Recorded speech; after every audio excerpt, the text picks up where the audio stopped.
Good evening, everybody. Hello, good evening. It is the Clay Allen Chronicles live, and if there ever were uh, a more convoluted night, this is it. A real life experience of the topic. just a tad, Oh my just a goodness. tad. You nailed it. You picked a good topic. Oh yeah. So see, I was really fretting that because I've just been on the go so much since vacation that I didn't even put any thought into what we were going to talk about tonight. And I've been stressed out. I've been overwhelmed. I've been just under a lot of heat. And I thought, there's our subject. Mm-hmm. That's what we need to talk about. Nailed it. Yeah. You sent me that text. He's like, man, I just feel like right now, stress. And I'm sitting there like at my desk, like literally, I'm sitting at my desk with my hair, and you just get in them stressful moments when you're sitting there and all you're doing is just pulling on your hair as you're at your desk. Yeah. That's all I was doing, was pulling on it. And you sent me that thing. I'm like, yep. Yeah. I'm there. Yep. That's where we're Let's do at. it. And you know, it's I was talking with Joe from Red Cabin Acoustic. Yeah. And it's everybody, man. It's like something's going on. I don't know. I'm just really weirded out by it, but everybody's going through all this chaos and unnecessary stress, unnecessary disorganization. I don't know. Mm-hmm. I don't know. I'm experiencing a lot of it. I'm very fortunate because there's a lot of people out there way worse off than me, and I should be ashamed of myself, I guess, for feeling any kind of negativity towards my situation just because of that fact. But I've always said it, and we all have a right to feel a certain way about the crud that we're going through, regardless of the extremity. Yeah. Well, I think you're hard on yourself. You have a right to be. Yeah. The stuff that you're going through, there's no reason to not be. And I need to move these. Like, I'm stress eating. Like as we're talking, I'm looking at What my you got? desk. What is that? I've got like chocolate peanut butter trail mix. I'm not supposed to be eating sugar. This is lots of sugar. It's got that. Yeah, total sugars 13 grams, I guess, 23% sugars, added sugars on top of that. I'm just like, well, there's some peanuts in there somewhere. Yeah. Protein. How you doing, Kevin? Thanks for chiming in, being first. And what's up, Chad? Chad says he's got no hair to pull. So I guess you're either lucky. Yeah, we're working on it. Yeah. Soon enough, we won't have any either. That's how it's going, man. It's I don't know. For me, I feel like lately, like 2 months ago, we sit down in our church staff meeting. We talk about what we're going to do for this month and that month and that month. So we like had this series planned out for our church where we're talking about, we're exploding as a church right now. So we have a lot of, probably 60% of our church are new. We're getting like, 300 to 400 people on a Sunday. So there are so many people that don't know the person sitting next to them. So we're like, you know what, let's just do like a 5-minute video where someone's introducing themselves and then sharing a story, of faith or something that happened to them. We've got a fireman that was at ground zero for 9/11. We've got another person who thought they were going to have to abort one of their babies because their third baby they found out when they were having their third child that when they went in there, they had no organs, no liver, no kidney, no amniotic fluid. So they were devastated. Geneticist calls and they go run up to, an hour to this specialized hospital, and they hook them up to a sonogram to show them, why they need to have an abortion. And when they hook up the machine, all the organs are there. And they're like, this is not a mistake. Nothing was there.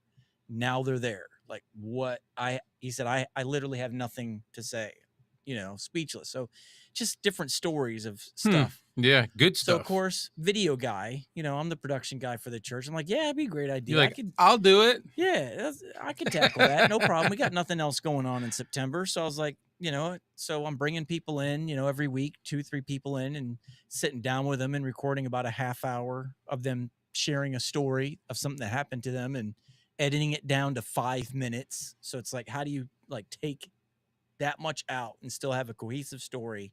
Yeah. So challenging, but getting pictures and videos and stuff like that and throwing that over top and just kind of making it look like a Netflix documentary of their Yeah. life. That's how you do it. Yeah, so there's a long version we post on the YouTube channel, Facebook channel, and then a short version we play on Sunday morning before we start. Here's this person. So it's 2 different edits, but a lot of stuff going into it. And so it's like, all right, that's a lot. That's taking up a good chunk of my week. And then there's my normal stuff. And then because we're exploding so big, it's like we got to get out. We can't fit everybody in our sanctuary anymore. We're going to have to move into our gym for the school and go in there to fit everybody. So they just decided they didn't want to just do what we've been doing, all new gear, all new boards, soundboards, video equipment, network signals, new stage That that's alone sounds portable. stressful. Yeah, so we're bringing all this stuff in, and like today was like all our stage pieces came in, 30 platforms, 4 foot by 4 foot, steel aluminum, and we're taking them all out of the box, all 30, putting them together, setting it up, and then taking it right back down just to see how it would work before we bring everybody in, Why'd you have to take it back down? because it's still a gym for Oh, school. And so it's like, all right, we're not going to have the on Monday. We're bringing everybody in that's part of the setup crew on Monday to show them how the stage works, how we're going to do it, how to put it together. This was taking out of the box and making sure we knew how to do it. So Monday we could show them how to do it. right. So but since it's not till Monday night, we couldn't just leave it there because Monday they need the gym for school. So it's like we built this huge stage, 20, I forgot how many feet it was, but it was like 4 foot. So it was 3 panels deep. So 12 foot by 7 times 4, 28. So about 30 feet wide, 12 foot deep. And then, of course, 300 chairs, trying to figure out where to put all the chairs. So we did all that just to turn around and take it all back down, run home 7 o'clock, jump into that. Anyways, And then you got me texting you all evening. yeah, that was good. I'm But it was sorry. just, no, it was just like, all right, so now we got the Netflix documentary series for 8 people. They want that done. My normal stuff, which is already a 40-hour work week for just my regular responsibilities Yeah. as an assistant pastor, on top of the Netflix documentaries, on top of this new transition, new gear, new installs. I can't handle this. It's just nerve wracking. So anyways, Yeah. you're like stress. I think about stress. I'm like, dude, I am so there. It's just, and it's not just stress anymore. It's like I was saying, it's this unwanted and unwarranted chaos Yes. and Yeah. disorganization. Chaos. Like what is going on? Like, I don't know. Yeah. I can't do anything simple without all kinds of complications, Yes. and my situation, it's not going quite as I wanted it to, which we all knew it was probably not going to. That's adding stress. There's a single income right now. I'm just, I'm Yeah. almost gonna look like Chad probably next week. Yeah. I feel you. I feel you. About 2 years I was like that when I got POTS, and I had to step down from my job in HVAC. So I was making part-time as a pastor, but I was full-time HVAC Yeah, tech. So I had to step down from that because I couldn't go into new construction homes and be in trusses and right. attics and stuff and not fall. Yeah, So I lost that income. And because I was, health issue, and we didn't know what it was that I was dealing with. We didn't know if it was a heart condition, lung condition, brain condition. We didn't know. So the church wasn't going to just make me full time because I may not be able to do anything. So yeah, like for 2 years, I was just like, yeah. You're pennies from starting the to church. question your worth, and Oh yeah, exactly. Questioning your worth, and your wife's frustrated, and you're supposed to be, you know, the we say, you're supposed to be the spiritual and male leader of your home, and my wife is looking at me saying, you need to lead this family. You need to lead our family. And I'm just like, I'm down and out and in the dumps, stressed because I can't do my job anymore, can't make the money I was making before. Like, I'm sure you're dealing with it. People Yeah. look at you and expect certain things from you, depended on you for certain things, and now you can't do those things. You can't be there for people in this way. You can't help people the way you used to help them. Yeah. You lose your worth. Well, I'm thinking that it's mostly in our heads Yeah. that the worth part, like the worth is still there. We just are Yeah. discrediting ourselves because of our current situation. Yeah. We're men. You know. Men do that. Yeah. You know, I don't- we it's put more on ourselves than our wives can do it. Like the wives, you know, but we have expectations of ourselves, you know. right. And I think the truth is even wives, husbands, whatever, we have a tendency to put our own expectations higher than we really should. Oh yeah.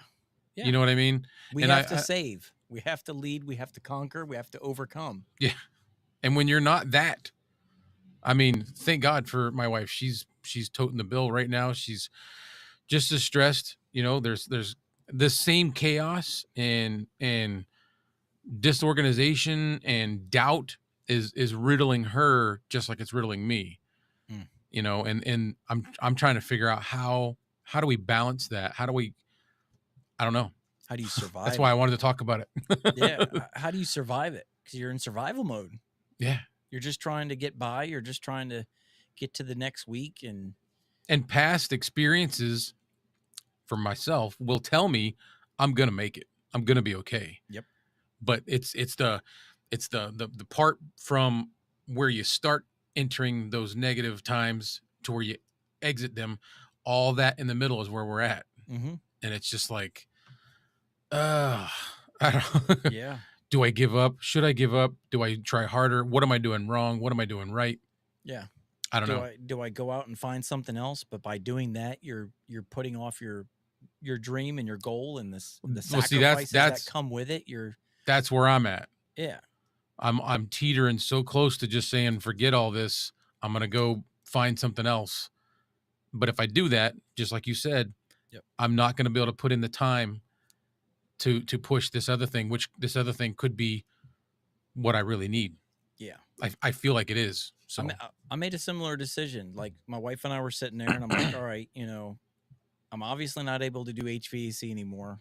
That's behind me now. I can't be in attics that are hot, 130-degree attics. Can't be on a yeah, roof. Can't be doing this stuff anymore.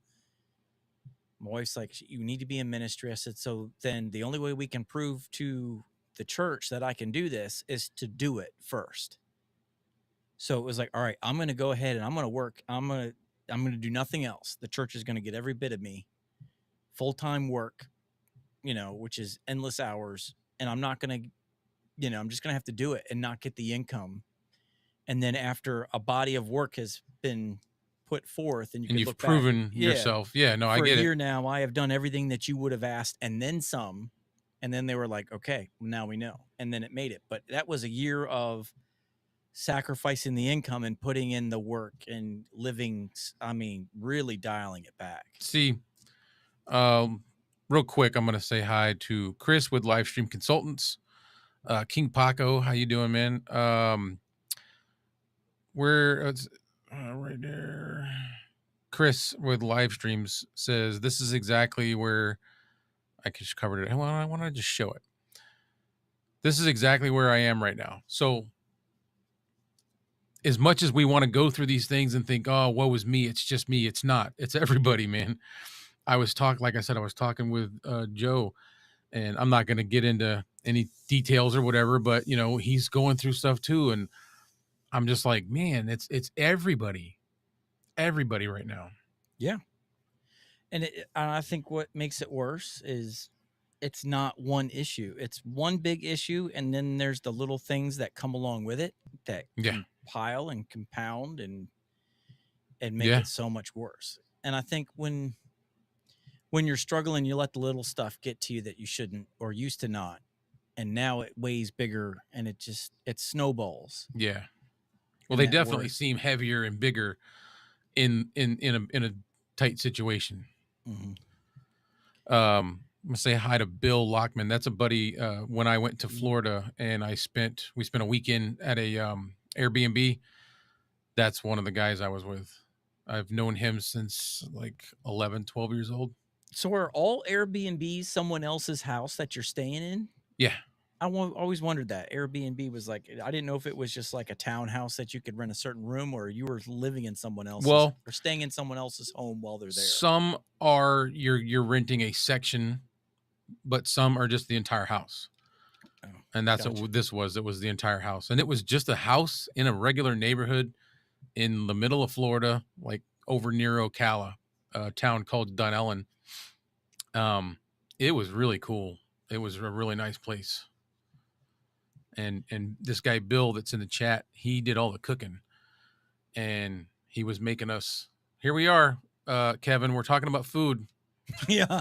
Here we are all over again. Let me put this back. He's like, let me get my snacks out. He was making us some really good stuff. I gave him credit last night because he jumped in on me and Kevin's live. And now that he's on this one, I'm going to give him credit again. He I made caught a us little some, bit of it last night. yeah, he's good at smoking ribs and grilling stuff. And he made smoked ribs one night. He made venison burgers for lunch one day. We had chili that his wife made, which was really good.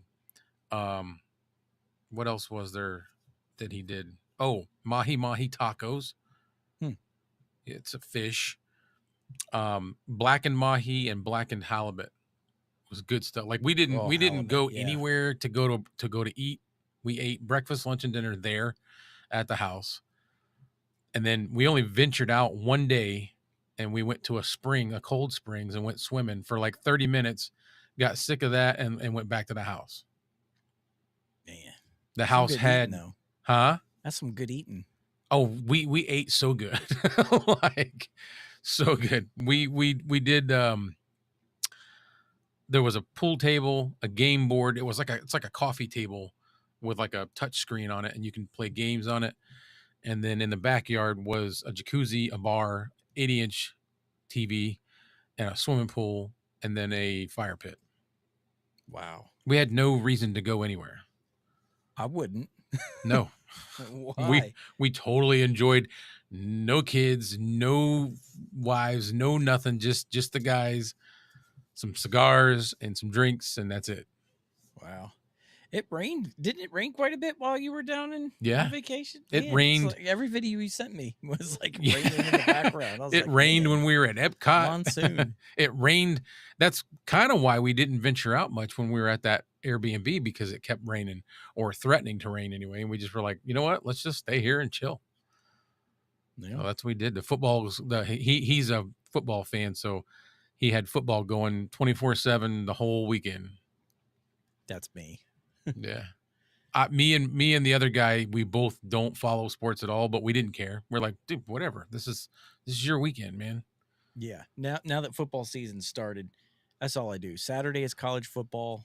Sunday is regular football. Of course, if my Lions lose, I turn the game off. I can't watch any more football the rest of the day. They ruin it for me the rest of the day. Bill says nobody gets skinny on my watch. Yeah. Yeah, and that's like not short at all. That's the truth. He's good at it.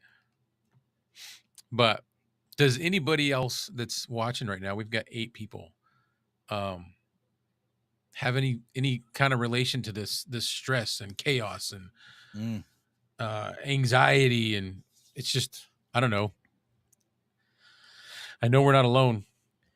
No. And man, I'm just telling you, like, my struggle right now is if I can't not only my stress, but if this doesn't come out the way that people around me expect, I failed them. You can't get over that. No. I failed them because how do you overcome that? Well, first, It's the situation's past. It's gone. Like you that can't undo that failure. your situation has a lot of growing pains in it. Yeah. Okay. And those, you're going to have to go through those motions and emotions of those growing pains. And that doesn't necessarily mean you're failing. It means you're still going through those growing pains. Yeah, but it just, you just have certain expectations of your own performance. Oh, good evening, Lori. Oh, is she in here? She Okay. is a couple times. Oh, hey. I saw it earlier and I didn't get to say hi. I wanted to say hi. Oh, yeah. I didn't have the comments up on She Easy Monks said here. earlier, and I don't know what it meant because I missed it. Someday you will listen to me, Mike. And Um, see, we're this is how lives go. yeah, it's been so long. I have a T-shirt that says my wife told me I forget things, and she also told me something else. Yeah, that's Another T-shirt I have that says someday when is old enough to know better supposed to kick in. I posted something on Facebook similar to that yesterday, the day before. It said something like, "My wife knows one thing about me. I don't remember." Yeah. That's all it said. Oh, Oh, she said about sugar. sugar. Yeah. So she must have saw my bag up here. It's like Oh yeah. I stash stuff up here. I've got a. Well, I'm not telling her what else I got up here. Yeah. Nothing. Nothing. You've Nope. got nothing up there. Nothing. There's nothing but regular peanuts in here. It's just a fancy package. I took all the sugar out. There's Yep. You no. gave all that away to Yep. kids. Yep. Yep. Fed it to the cats. That's why they're hyper. Saved all the good stuff. Yep. Man. That's funny. What do we got here? Chris. I'm a little behind. There's a bunch of them. Yeah. I would need some Red Bull air racing and some Mike Patty backcountry flying videos. Whatever you're into. Yeah. Like I said, I'm not a sports guy, and I really didn't care what was on TV. I was just enjoying conversation with these guys that I grew up with. We're trying to do this every year. Last year we were in the Smokies. This year we went to Florida, which kept all of them from having to travel too far.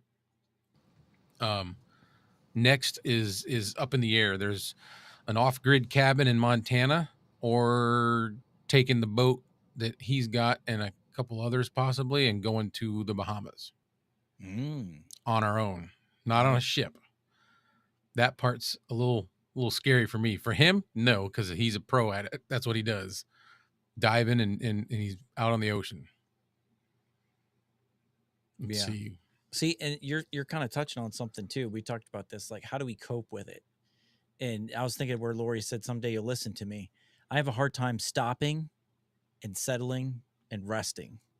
Like when you're stressed, there's no time for anything. Go, go, go, go, go, go. And then I think it was the other night, I'd been out all day, come home. We've been home maybe 15 minutes. Lori's making dinner, and right before it's ready to be done and served, I get a phone call about something, and I'm like, they need me to leave and go pick something up at this one place and take it to another.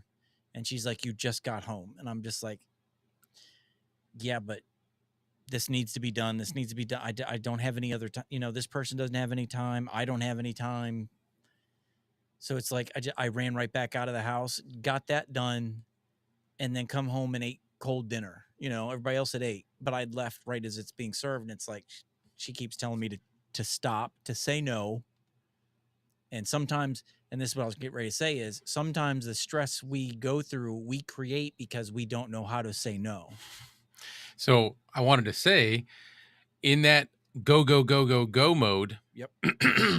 you feel that you need to do that because if you stop, now you have time to think about all this stuff. Yeah. If you just keep going, you don't have to think about it. But what you're doing is eventually you're going to crash. It's a sick, twisted game where you feel like you're stressed out. So therefore, I can't stop, because as long as I'm still going and stressed out about what I'm doing, as long as I'm doing, I'm overcoming, when really you're piling on. Yeah. And that's like the things that I used to do to cope with my stress was I'd go fishing after work. I would stop somewhere and just fish for like you half haven't an done that hour. in a while, have you? I think I've gone fishing 3 times in 2 years. And Because I haven't heard you talking about it. Yeah. I used to go every day after work, stop on the way home, fish for 20 minutes, 30 minutes, just this one fishing spot right there on the way home. Had my fishing pole and everything in the back of my pickup truck. Just pull over, cast a few lines, just decompress, and then go home. And Yeah. then on Saturdays, I would go on my kayak and just get out in the wilderness and just know nothing, and just think. 'Cause that's another thing. You keep going and going and going, and you're not thinking about how to solve your No, you're not. problems. You're not solving anything. Yeah, you're staying busy. So it's like I would do those things, and all of a sudden you're like, okay, I really don't need to be spending time on this. I really don't need to spend time on this. I need to focus on this, Mm-hmm.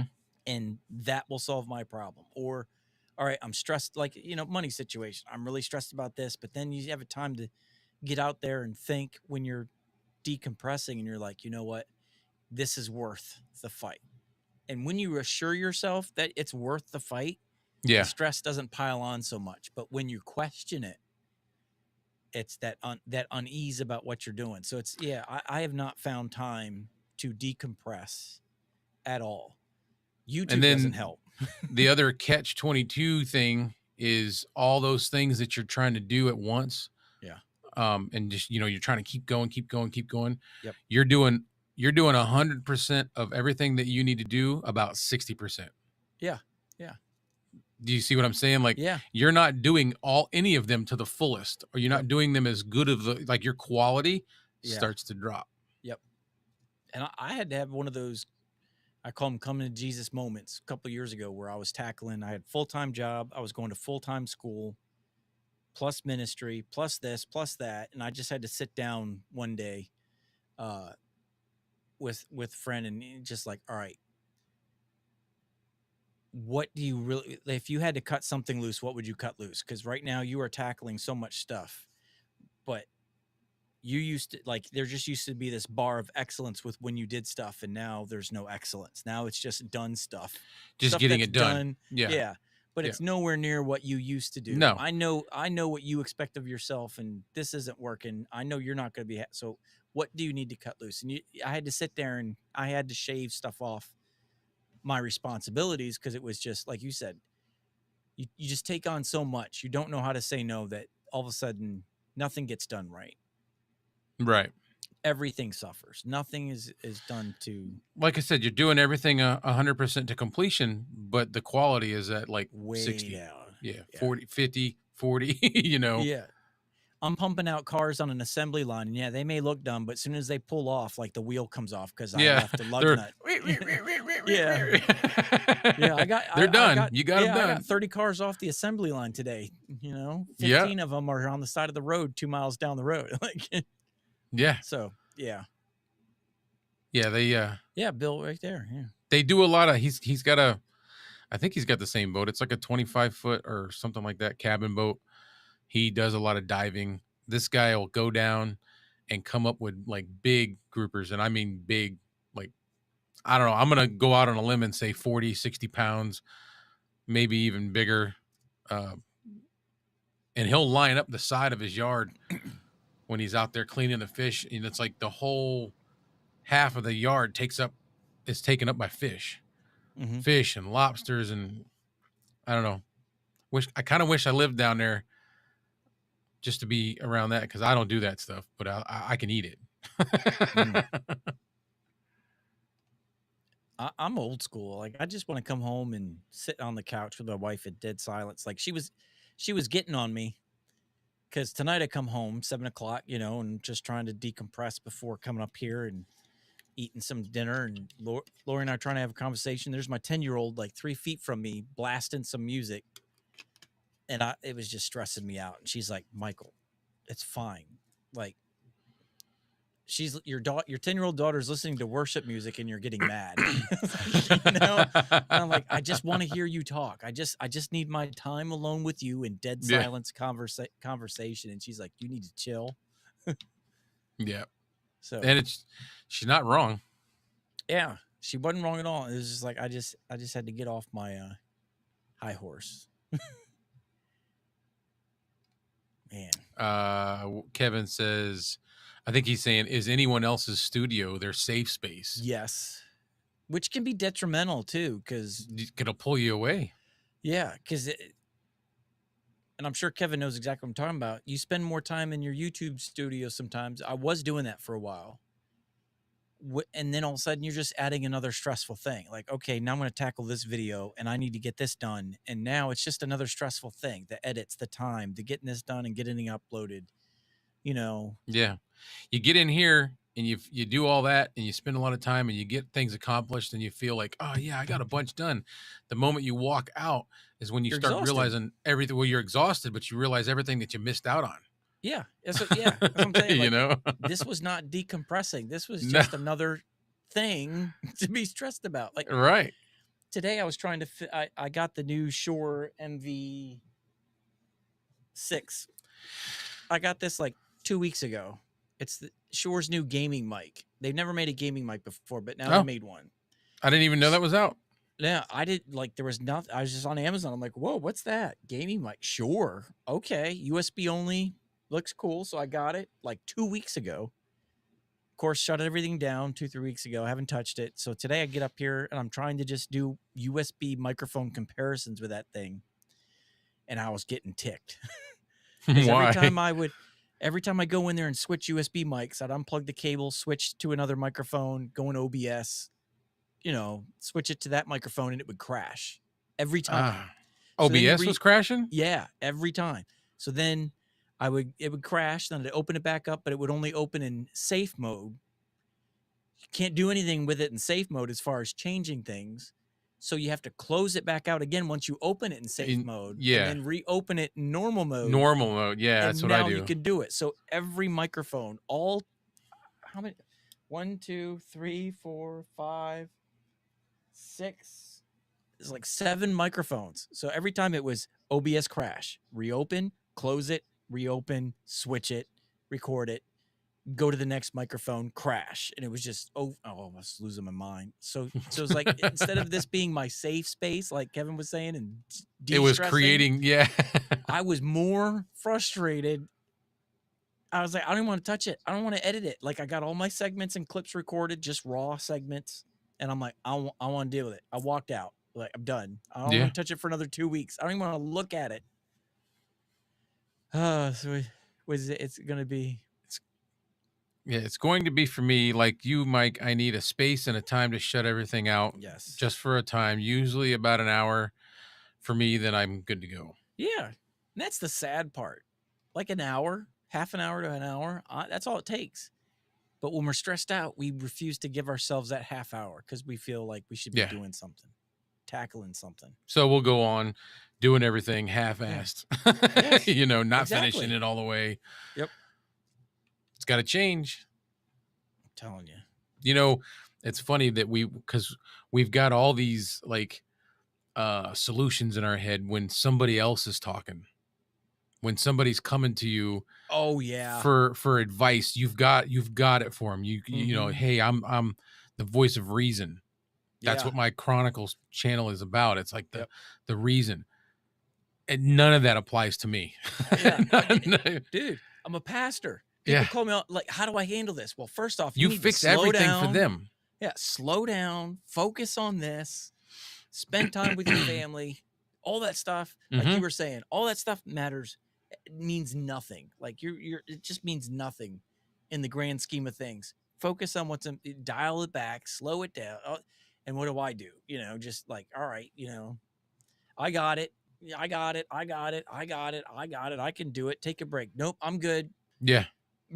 Half passed out today in the heat, moving all this stuff and carrying all the 40-pound things over and over again. Wait, 40 pieces. You had heat today? Yeah. Oh, it was hot down here. We never even hit 70. Oh man, I don't think we were like 68. The sun was out. It was a cool breeze, but we were behind the building and surrounded by trees, so there was no airflow. It was just sun, and I was on a flatbed trailer pulling out these metal boxes, sections for the stage, portable stage. And I was just dripping everywhere and I was lightheaded and they kept asking me, man, you good? You good? You need to take a break. No, I'm good. I'm good. I'm good. Let's go. Let's go. I just wanted to get done. Well, you know what? I can say that I was sweating with you today, but it wasn't doing that. I was cleaning in the house. I was inside till 3:30 and then it's like, all right, stage pieces are here. Are you able to help? Yep, I'm here, right here. Right. And I was already like neck deep in all this stuff that I was trying to get done. And I'm like, shelved it. Let's go over here and tackle that problem. Not finishing this problem. Again, right where you were saying, taking on a bunch of things and, accomplishing nothing. Yeah. Bill says it's all about balance. You have to make time for family time. We play board games. He goes to sled hockey. He's always talking about. He's got two kids that are in like the Special Olympics. One of them's big time, Okay. representing for the United States. Sled hockey tournaments. Then the next week I go fishing. So he gives them a little bit and then he goes fishing. Yeah, I would love to go. I need to. Man. I've been on my kayak twice in 2 years, and I used to go 2-3 times a week. And Yeah. I'm doing nothing. I'm doing nothing that I know works. Terrible. Terrible. Here, just looking at the comments. Yeah. Sorry, we're probably way behind. I'm seeing like 19. It was 32. Yeah. I mean, relatively, most of them were saying hi in the beginning. I've pretty much kept up with them. I think we're good. Chad was saying we had our internet modem moved and rewired in the office, so my internet connection should be better. Not sure what he was. I guess he was having some internet issues the last time. Man, aren't we all? I swear. I don't know what it is. I'm so glad that I don't live out there. I like it. It's pretty. It's beautiful. It's still 83 degrees. Where Chad's in what, Indiana? Or I was talking about Chris, but yeah, I think Chad's. Oh, Chris, yeah, New Mexico, yeah. I don't actually know where Chad is. Is he in Indiana? Chad, he's in the Midwest. I think he's Indiana or Illinois. Indiana. I have a cousin that's living out there. I don't know where. He just keeps posting pictures because he's never been outside of Florida and he's just blown away by the country. He's just, oh, it's so beautiful out here. The only thing that scares me about Indiana is the tornadoes. Yeah. They get a lot of Michigan for 20 years and we had lots of tornadoes. Not like, the further south it's worse, but we had plenty of tornadoes out there. Chad chimed in. He said he's in Indiana. I knew it. I'm forgetful, but hey, you remember the important stuff. And Chad's important. That's right. Okay, so he's telling us my wireless would drop out, so I moved everything, and now I'm hardwired. Yeah, there you go. That's what I'm doing. My setup here in the studio is hardwired. Yep. I could. My Wi-Fi is really, really good, but I don't care. I want to be hardwired. And because I'm in an apartment, this is gonna sound so ghetto, but where my modem is in the dining room. Okay. Right near a window that goes outside. Wherever works, man. I ran my Ethernet out the window up. Oh, I've done that. Up to my studio window, and it just comes into the window. Do. Yeah. Actually, I'm gonna get ghetto with you. I'll make a confession. My modem used to be in the living room, and then I ran it from the living room outside up into the bedroom. Instead of rerouting the wires, I just basically the incoming cable into the house from there, and then I ran another cable up to the bedroom, but I ran it outside. But now, in order to get wired Ethernet up here in my studio, which used to be the attic, before I refinished it, I drilled a hole straight up into the ceiling of my bedroom. I was like, I don't have time for this. I literally went in the corner of my bedroom, drilled a hole right up through the floor into the knee wall in my attic. Oh, man. Along the ceiling and ran it. But it works, hey. Yeah, like in here, I got a panel, I got a plate, it's coming out of a wall, looks professional, but there's a cable that's going up the corner of our bedroom wall right straight through a hole. It's a small hole, it's the right size, but nothing crazy, but it's just like, she's like, what are you doing? I'm going to say hi to Bill at Know Your Joe. I didn't know. I was calling him Joe. I was too. And his name's Bill. I feel terrible because Bill reached out in an email wanting to have a chat, and I told him absolutely. And I think we talked on a Tuesday. We were going to have it Thursday, and I think that was a month ago. Oh, man. Bill, I'm getting there. If you haven't noticed from the conversation, my month has gotten away from me. It's been a long year this month. Yeah. So he's saying the Oh, I would kayak love to works go good for you. flying. What? What is Yeah. he? Oh yeah, that But would be nice. I would be so angry. I would be like dive bombing. Like out here, it's farmland everywhere. You know, Delaware, it's all farm agricultural. So we got crop dusters out here. You Yeah. know, I want one. I would love to do that. Just like the dive bomb. This what like this guy that lives in town that does it. He doesn't just do like these gentle. He like comes down like wham and then back it straight up. I Oh mean, this wow. this guy loves to fly. You can tell he's having some You fun need while like doing it. a neck brace before you go on the flight. Yeah, I mean, Yeah. he don't come in nice While and you're on the gradual. flight. He like does this dive bomb out of nowhere, quick Zip dust, zip and zip. then straight pull up. And I'm just like, man, this guy, this is a Vietnam vet or something, man. He's having some fun. I want to do that. Yeah. Yep. Definitely. Know your Joe. Sending thanks to Mike for the Fire Engine Red K669D. You're probably going to see this a lot more now. Yes. So, And I'm trying to get it out there. I'm trying to like do as much as I can with this one. So we can get fine to make these things. yeah. We You were know? talking about it last night, and I said they could charge double. Yes. Maybe even a Absolutely. little more. I Yep. would pay it for the colored ones. Yep. But is there enough people like me and you that would buy them to make it worth changing their whole system so that they could have colored? I honestly think what hurts this thing exploding is the price tag. Oddly enough, because it's so cheap, it scares people. Yeah, Why and is like this microphone only $29? right. What is wrong with this microphone? It's that kind of build quality and it's only $29. There's nothing wrong with it. Nothing wrong with it. I don't know how they're doing it. So if they sold this if they came out with this microphone, because it's built like the Rode Pod mic, it's insanely tough, great sound, you know, just unbelievable. If they came out and said this was like a $90 mic, like the Tank 3, that's a $90 microphone, USB XLR. And to me, the only difference between the the Tank, the K669D and the Tank 3 is the USB XLR combo. Yeah. If that's 90, you could have sold this for 70 easily. easy. I'd have been. I'll buy more. Just make them. But I don't know if they're going to do it. So yeah, I'm trying. They noticed. They sent me. They reached out to me in May and said, "Hey, we saw the podcast where you were really upset about, you know, where is it?" I was all excited because I just bought this and I was trying to use this. And oh, like, right. Man, Yeah. I was like, but it's red. And we were all like, red. And try the K669D. yeah. So I just happened to tell my contact at Fine. I said, look, man, that is such a great mic. I just wanted you to know I was trying to use the red. I told him, I said, I was trying to use this. And everybody was wanted me to go back to your K6. I said, I had to take a $160 microphone and disconnect it and use yours because everybody loved the sound of it.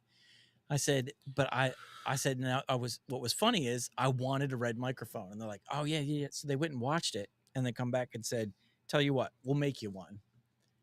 Appreciate it. Cause you know, the love have been pushing this thing from the beginning.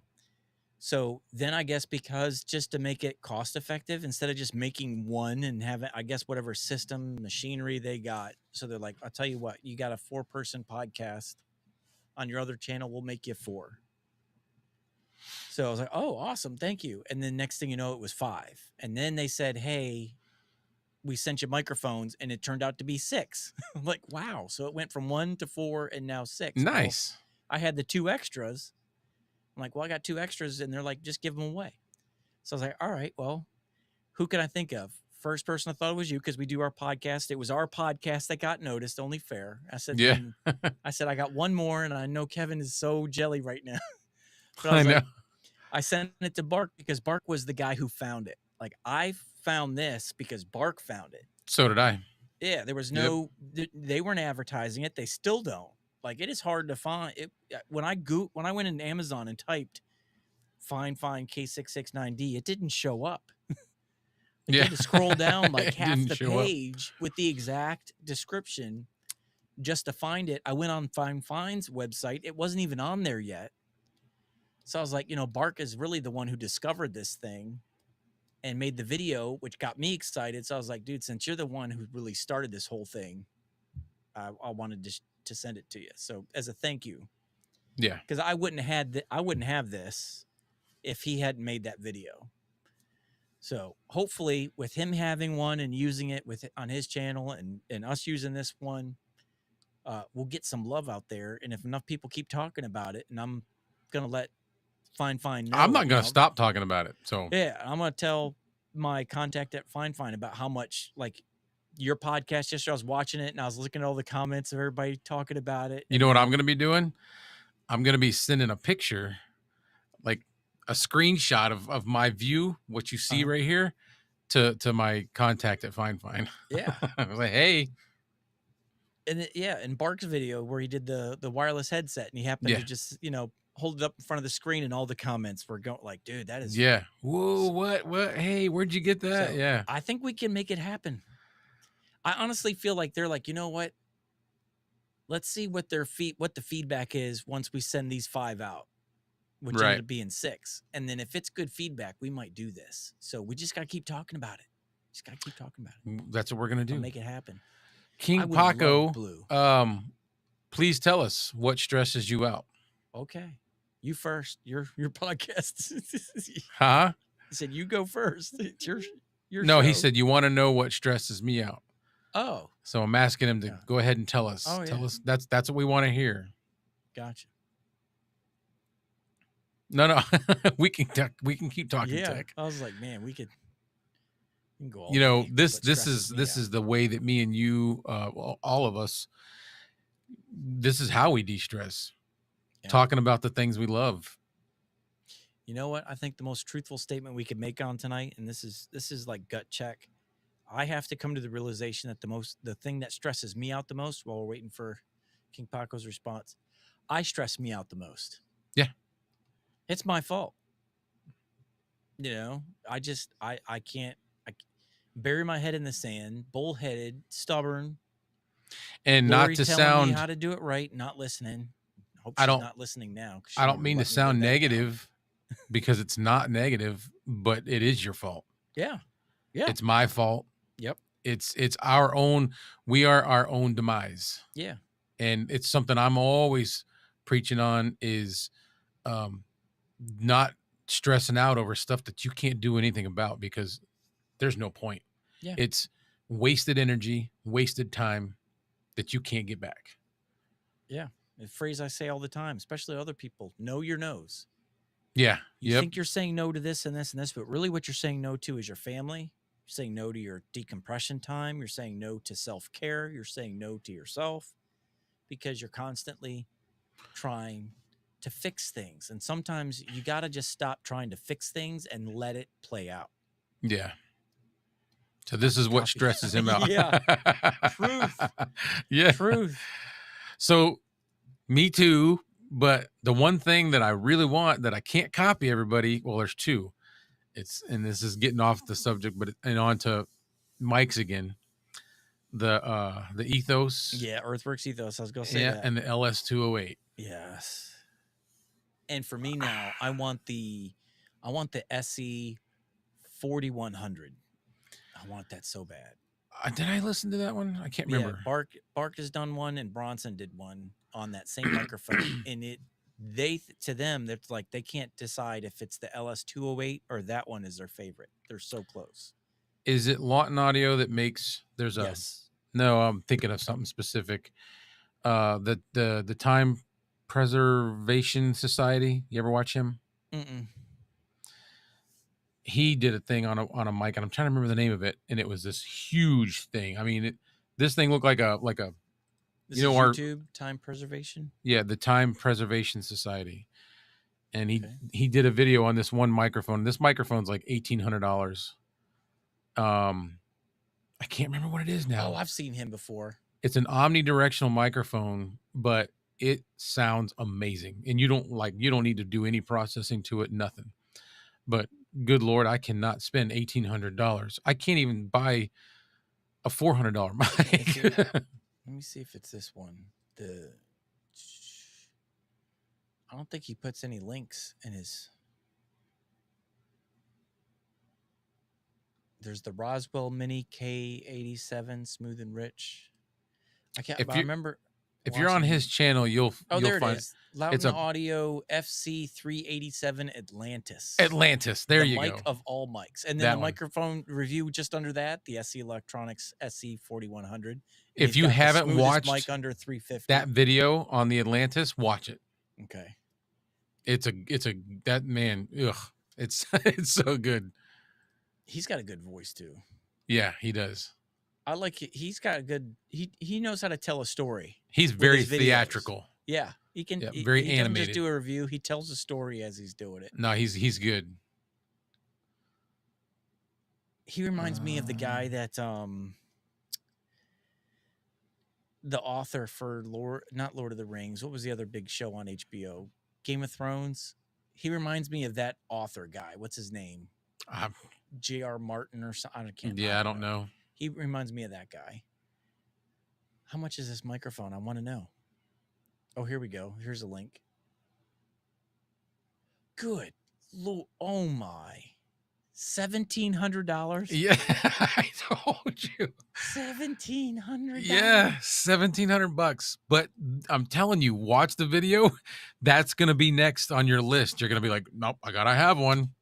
Man, the most expensive mic on my dream list is the Newman BM7 something microphone. I love that microphone, but it's like $700. The U87? No. It's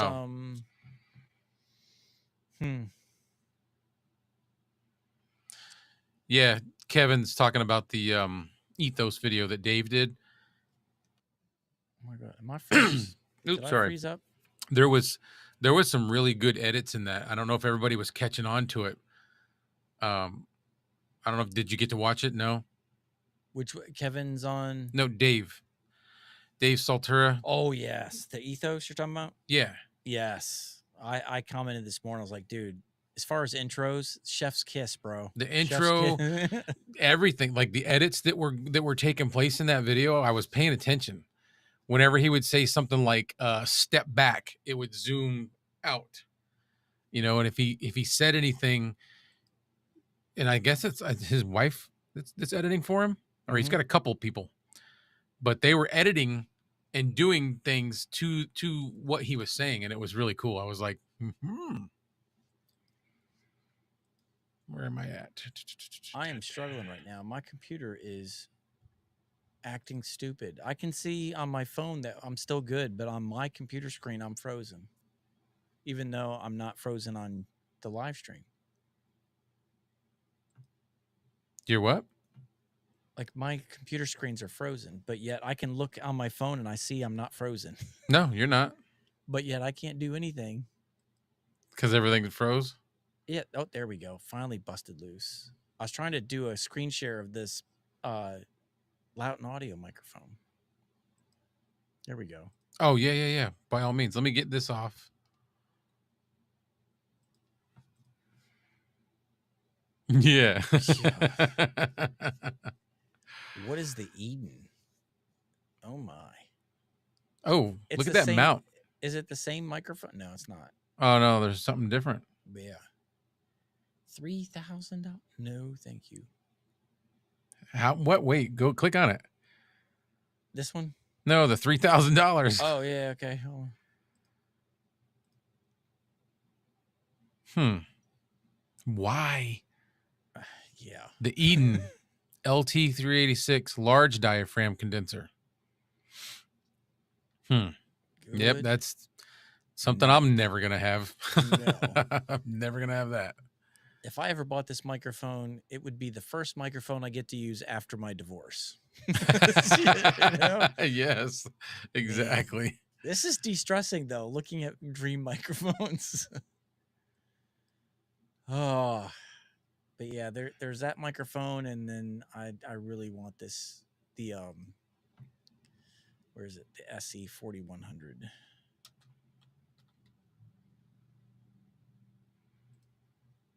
Oh, no, your Joe's asking for the link for this.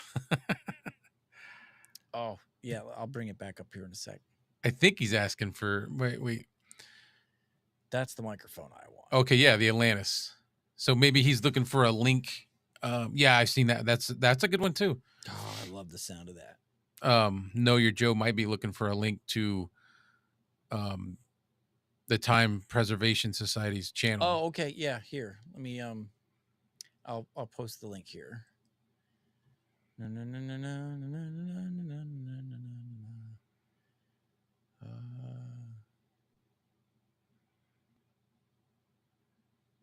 Let me just do this. Let's see if this works. I'll put it in the comments. See if that works for you guys. Oh, see, my friend Bill's in saying, "How do I jump in with video?" It's more complicated than just jumping in. You want to have good audio and video and setup, and we would have to send you a link.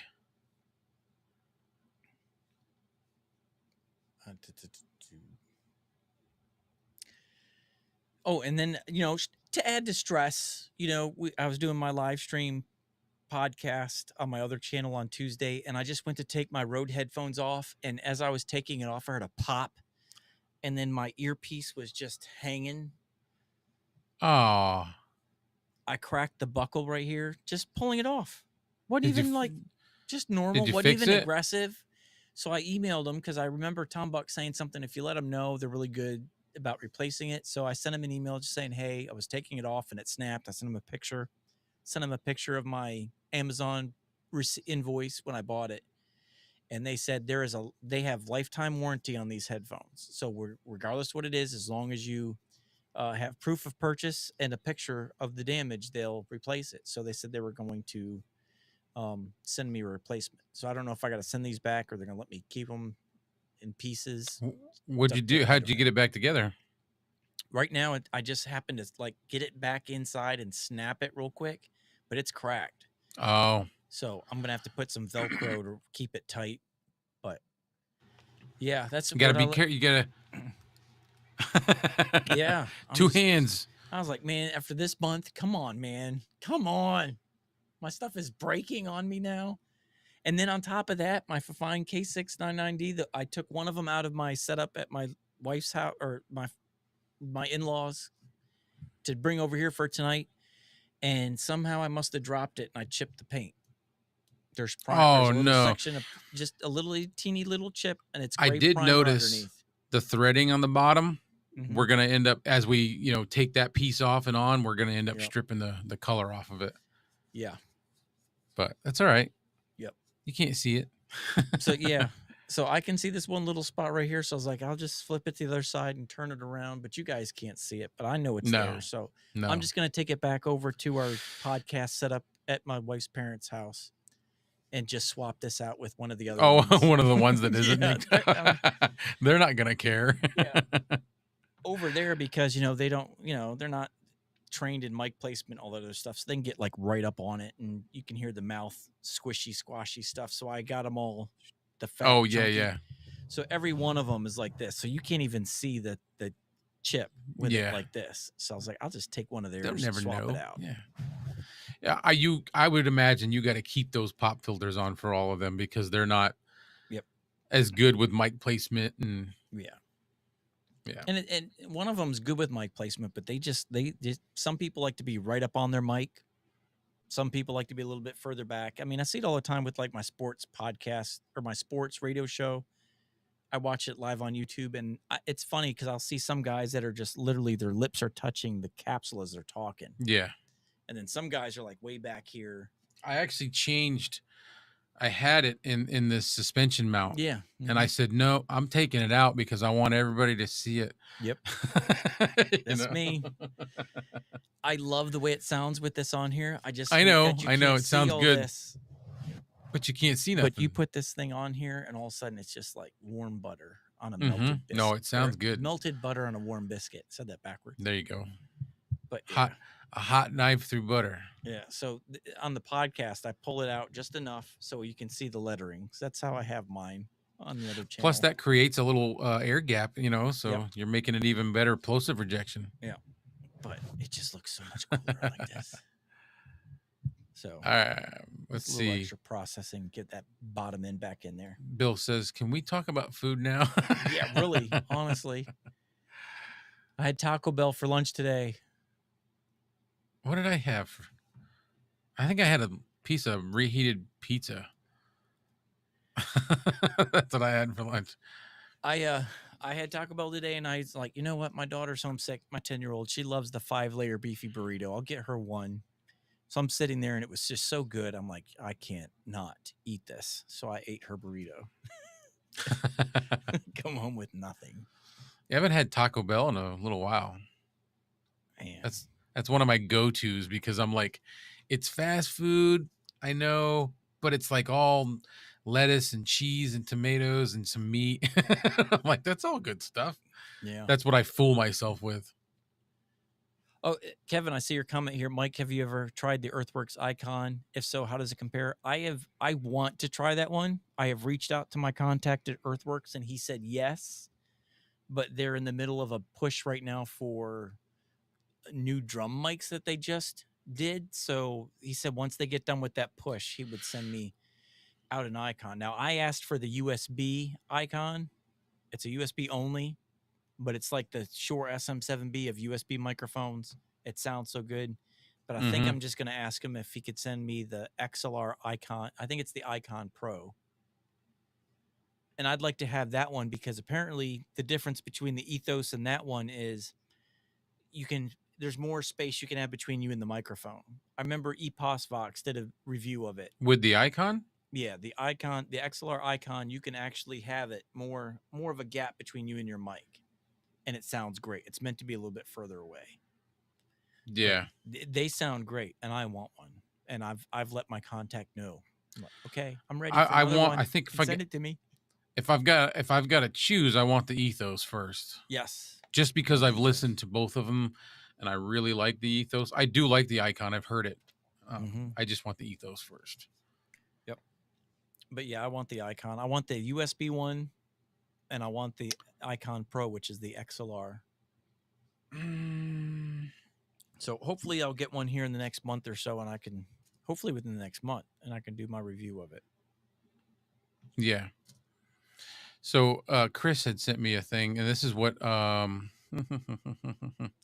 Kevin is going to be probably grabbing the Fifine Studio headphones, Mm-hmm. and that's what Chris just sent me was a link for that, and he said they work excellent. You have to let me know because I had the Fifine gaming ones, and they were comfy, and that Yeah, microphone was good. but how do they sound? Like I know that's a big like the I stopped using my Rhodes just because of these, Yeah. which the Rhodes are awesome, but I don't like them as good as I like these. Yeah, no, the gaming ones were sharp, high end, too detailed, not enough bass. I Yeah, think for me, um, I tried every microphone I had, including my Earthworks SR117, and I didn't like any of my microphones in those headphones. no, None of them. you didn't like your microphones on those headphones. Yeah, I didn't like the sound of my mics when using, but they were comfy, and the mic sounded great. Yeah, But yeah, I'm curious about the studio headphones if it has a little more of a neutral sound or at least a little more low end in there. I think Kevin's been talking about it pretty serious, so maybe he's gonna get some and let us know what they sound like in comparison to what he has, because I know he's got a good set already. I think he's just trying to reduce his height. Me and him we were doing a thing the other day, and he had more lights on than he normally does in his studio, and I said, man, I said I never realized how tall your headphones are because it's usually dark and I can't see it. Mm-hmm. Yeah, yeah. I was watching that one. Yeah. There's a live stream where he's talking about that huge, Yeah. and he's like, usually can't see it because of the black wall and the Yeah, dark yeah, room. yeah. Yeah, yeah. I was watching that one. Let's see. Ah, this is a good one. Speaking the Truth TV, what mic are you guys using? Well, I'll let you. this is the Fine K669D. Excuse me. But it is a custom one. So they come in black, and that's all you can get it in. But they sent me out some red ones as a thank you for the love we've been kind of pushing uh, On Fine. for Fine, and how much the story was I was doing a live stream podcast with the Rode NT1 Signature Series, and I was just loving that it was red with some black on it. And I wanted to use this on the live stream, and everybody in the comments was like, man, go back to the K669D, but I want to use a red microphone. Well, Fine heard that and made me some red ones. So I sent one over to Clay because it was our podcast that they recognized and sent it out for. So sorry, you can't Yeah. get the red one. It's a limited run. They made You six for me. You could paint one. Yeah, you can paint them. Somebody I know who's got a really cool looking purple one. Yeah. I was like, man, which one do I pick?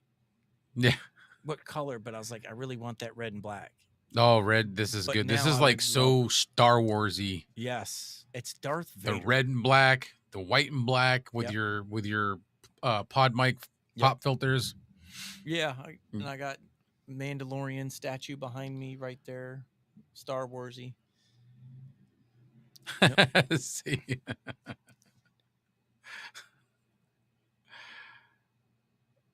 The one that I have, the ones that make me look like an alien. What was that one? The cone heads. And I wasn't trying to pick on you, Kevin. That was just I've never seen him in bright light, and when I saw him in bright light, I was like, wow. Hey, look at that. Yeah. Now you've got Star Warsy. a pop filter, and you can still see red. Yep. Look at that. That's so awesome. I love these Rode pop filters. Yeah. Let's You get see. all the way down there, and now it looks like a Rode pod mic when you put it all the way on. Oh, he said the studio ones sound way better than the gaming ones. They're smooth and natural sounding. Well, that's what I want. Natural. I want in the middle. So you're trying to stick to what your roads are. Yep. Because those are like you said, they're very neutral. So, but yeah, if you like the look of a red and black K669D, just go get yourself a K669D, a Rode WS14 red and black pop filter, and then just get a Shure MV7 replacement pop filter, and then take that off and just cut it in half, and then use that as a spacer, which is what I did. Just a little. This was cannibalized. Cannibalized. Now, as a spacer, it fits nice and snug right on the end of there, just like that. So yeah, you can have a red and black one too. Just a little custom work on your end. There is tinkers amongst us. Yes. Kevin and Mike. Not as intended. Yeah. It's my motto here. So Bill says he makes good biscuits. He's just hell bent on talking about food. I know. That, you know what? Talk about relieving stress. A good meal. Getting back on topic. Where is a place that you like to go when you just had the worst day ever? I need to go sit down somewhere and have this meal. Where is that? Where is it? Are you looking for chat answers or mine? Oh, yeah, let's all do it. Jump in. Yeah. I mean, it's your show. I don't. You know what? My favorite meal is breakfast, and one of my favorite things to do is diners. So I would have to say biscuits and gravy with a side of bacon at a diner with some diner coffee. You sold me. Because we have this old school diner, and you live in an older town. I live in an older town, so we live in Delaware, first state and everything. So like this is a 200-year-old town, and there's this old diner that's been here forever, and then someone drove their car right through it. Oh man. Yeah, destroyed it, caught on fire. They drove their car through it. They fixed that, and I guess it caught on fire. If Lori's still watching, correct me on this one, but it caught on fire. We lost it. So it was our in-town diner that just made the best breakfast food. Biscuits and gravy, omelet, you just name it. It was the big meal, the big plate that you could never finish. Great stuff. Of course, and it's been down for years, and it finally reopened like 3 weeks ago. and I have yet to go in there for biscuits and gravy. I'm going tomorrow. Yeah. You sold me. Dude, breakfast diner, like diner breakfast, diner coffee. Yeah. And like a lot of times, if you really, really dissect the coffee, it's not good coffee, but it's diner coffee. And you know how to get a really good meal from a diner place? If it's those hole in the wall diners or just the old school diners. My dad used to do this all the time. Uh, it's funny how the longer they're gone after they die, the smarter they get. So you look back at all this advice, and he did this one thing, and it's so true. You go into a place that you like the food, but you want you just want them to take care of you. Don't just tip the waiter, tip the cook, the Oh, chef. So he would always go in and he would leave a tip for the waitress, and he would always tell the waitress, please give this to the chef. So every time he would come back on a Saturday to get his breakfast meal, he would come in, waitress would be like, Denny's here, and he's ordering another one of these things. And next thing you know, the meal grew. the omelet was bigger, yeah, nothing was burnt. Everything was, a little extra butter spray on it to get it nice. Just they took care of him. that's a smart idea. Yes. So he never got it. Like if they overcooked it, they would throw it away. They never gave it to him. Because sometimes you get a good place, good food, and then like Texas Roadhouse, I think Kevin put down here. I think it was Kevin. Or no, Bill from Know Your Joe said Texas Roadhouse. There's times you go in there and the steak is awesome. And there's sometimes you go in there, rarely, but every now and then you go in there and it's you tip the cook, and they will never allow the food to leave their counter unless It's perfect because they want that tip. Yeah. They never get a tip. Waitresses always get a tip, and they're the ones in the back cooking. Right. So That's a good tactic. I never thought of that. You get into those diners, the ones that you go to a lot, you start tipping the chef, and they'll remember you, and they will take extra care of you. What's the name of that pop filter again? The Rode WS14. There you go. Know Your Joe. Rode WS14. Let me give you a link here. Rode WS14. What color? They've got Hooters. Pink, green, blue. Kevin's mentioning Hooters. Believe it or not, excuse me. The one time that I went to Hooters, well, I've been a couple. They actually had really good food. Did they? I went once, and the wings were dry. I went for the wings, and it was just like they weren't good. Dry. No, they were not. Wow. Yeah.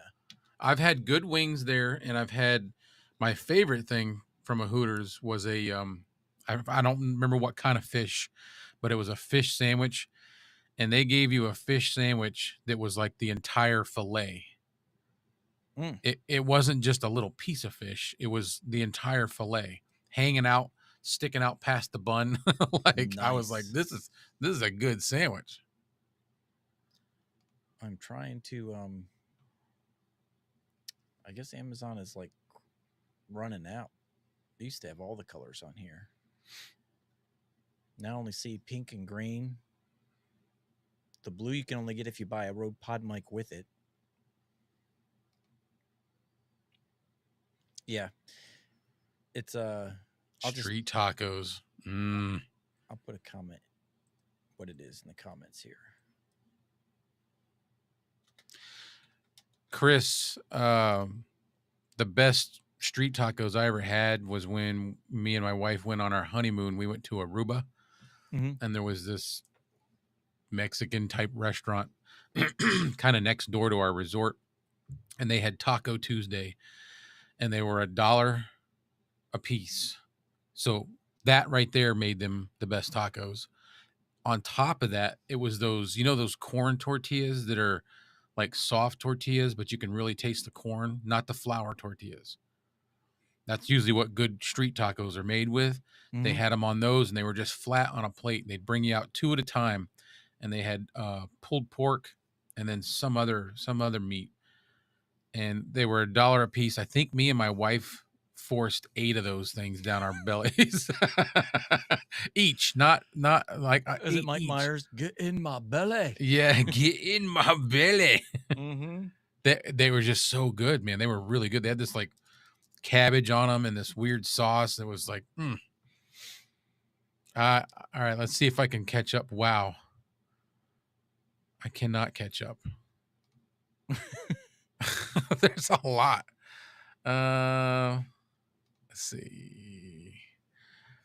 Mom and pop German restaurant that makes the best. Oh, Schnitzel. I don't even know what that Is that? is. Now you're making me Google. I All don't know if right, he's spelling it right or wrong. I've we're gonna never heard of try. Schnitzeli, but Schnitzel, Wiener Schnitzel. Yeah, Oh Wiener Schnitzel. I've used that one a couple of no, times. that's good stuff, man. No, no, he spelled it right. Oh, Well, this one doesn't okay, have an I. It says Schnitzel. that's it. Schnitzel. Schnitzel. It is good, man. Good. Yeah, Wiener Schnitzel. That's a My word. That's mom. a real word. Yeah. I use that all the time as a joke, thinking it's not a word. No, that's a dish. My Oh, mom worked at a German restaurant when we lived in Colorado, and she learned the recipe and would make it at home. And man, it was so good. She I, still I, li- makes it. I literally like if I stub my toe or something, like, son of a Wiener Schnitzel. So I would I've always say never that. I've never heard of that one. So yeah, so the kids don't. I don't get in trouble for, back in my sailor days. I would try to come up with some fancy words around the little ones. Bill says, "What do you guys do with your old used gear? Do you pass them off to new podcasters starting out?" Little of both. Yeah, I've sold. If I need to get something and I don't have the funds yet, and I want to review something, I'll sell some stuff on eBay. A lot of my stuff, though, people that are like in town that I know that are trying to get started, I'll, you know, try to help them get started with gear. My son gets a lot of my stuff yeah, that just sits like he'll go downstairs or he'll come up here and like he's got my Obsbot Tiny 2, the $300 webcam. That's part of his setup now. He's got my Mono PD 400X. He's yep. got my fine boom, low profile boom arm. He's got that. Yeah, he'll come up here and just raid, and then These things are solid, man. yeah, yeah, I want it back. He's like, I want him back. But he made me feel bad. Well, he didn't make me feel bad, but he's like, Dad, as a thank you for all this stuff. He said, I don't use my PlayStation 5 anymore. How about, I just let you have that. So I was like, all right, that's a deal. I mean, he got more than $500 worth of gear, but I don't have to tell my wife that I had to go buy a $500 PlayStation 5. I just gave him some stuff that I didn't pay for. It was like sent to me to review. So it's like I got a free PS5 after the reviews were over. Oh, nice. So Yeah, I didn't get mine free. uh I paid a lot of money for it, and it just sits there.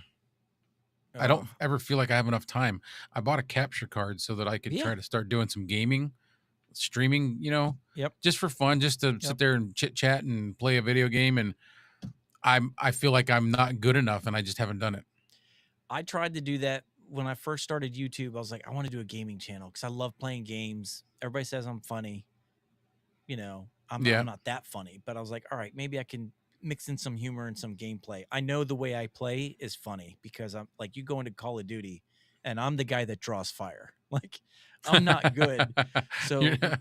my son is like elite. I think he's like in the top 3% in the world. Like, it's crazy. He Wow. is that good and insanely good. And Is that what he's trying to do? Is a gaming channel? he does a gaming channel, but he doesn't stream it. Like he'll go on and he goes on with some Discord chat, and they all get in a room and they get hardcore because he's so serious about it. He doesn't want to stream and it be a distraction. Like he is all in. Oh, wow. So he gets all in, and so whenever we play together, I'll just run out. He's like, where are these guys at? I said, I'll find them. So I just run out the front door and just start like shooting up into the air and spinning, and Yeah.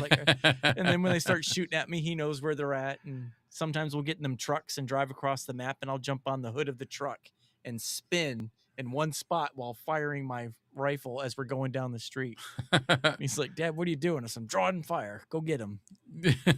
But yeah. But anyways, point being, when I play, I don't talk. I get so focused at trying to be competent that I don't talk. So it's like it's the most boring stream ever. So I was like, okay, this ain't gonna work. So I have moments like that where I'm not saying nothing. Yeah, And just then I'm jaw. like, This is boring. Nobody's gonna Yeah. watch this. You Yep. know, I don't know. Mrs. K's TV. Mm-hmm. She's told me a couple times, just do it, just do it. Yep. And I'm like, yeah, but I don't know if I'm good enough. Just do it.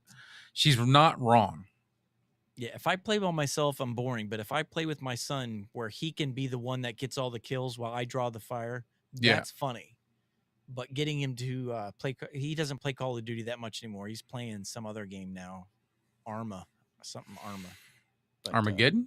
no, it's something Arma, but it's like a real life war simulation. You gotta get training to be a medic. Like you Oh gotta go through. wow, Yeah, you got to go through these like quizzes and tests, and you got to go in and know how to apply a tourniquet in a game and how much blood pressure or something. I forgot what it is, but you can't just go in and shoot. Like you got medics, you got artillery, and you've you got got to to go do it like through it's real. training courses, online training courses to qualify to be that person in that group, and then get promoted to be captain and leader of your platoon of all live Jeez. people. It's like war games online. He gets into it. Real quick, I'm gonna say hi to Felix. Yo, Hey, Cholo. did you get your Mike Felix, your Cholo Oh yeah, Felix? I sent it to him. Hopefully he got it. Excuse me. I haven't heard anything. I didn't get any email update that it was delivered. it's nice having that thing mounted in the middle of the air like that, isn't it? Mm-hmm. I seen you reaching over and hitting mute. Mm-hmm. Yeah, on that little stand that you Yeah, got me hooked on. yeah. Yep. Love it. It's so great, right? Mm-hmm. Let's see. Hopefully he got it. I forgot what I sent him. Was it the AM6 by Fine? I can't remember what mic I sent him.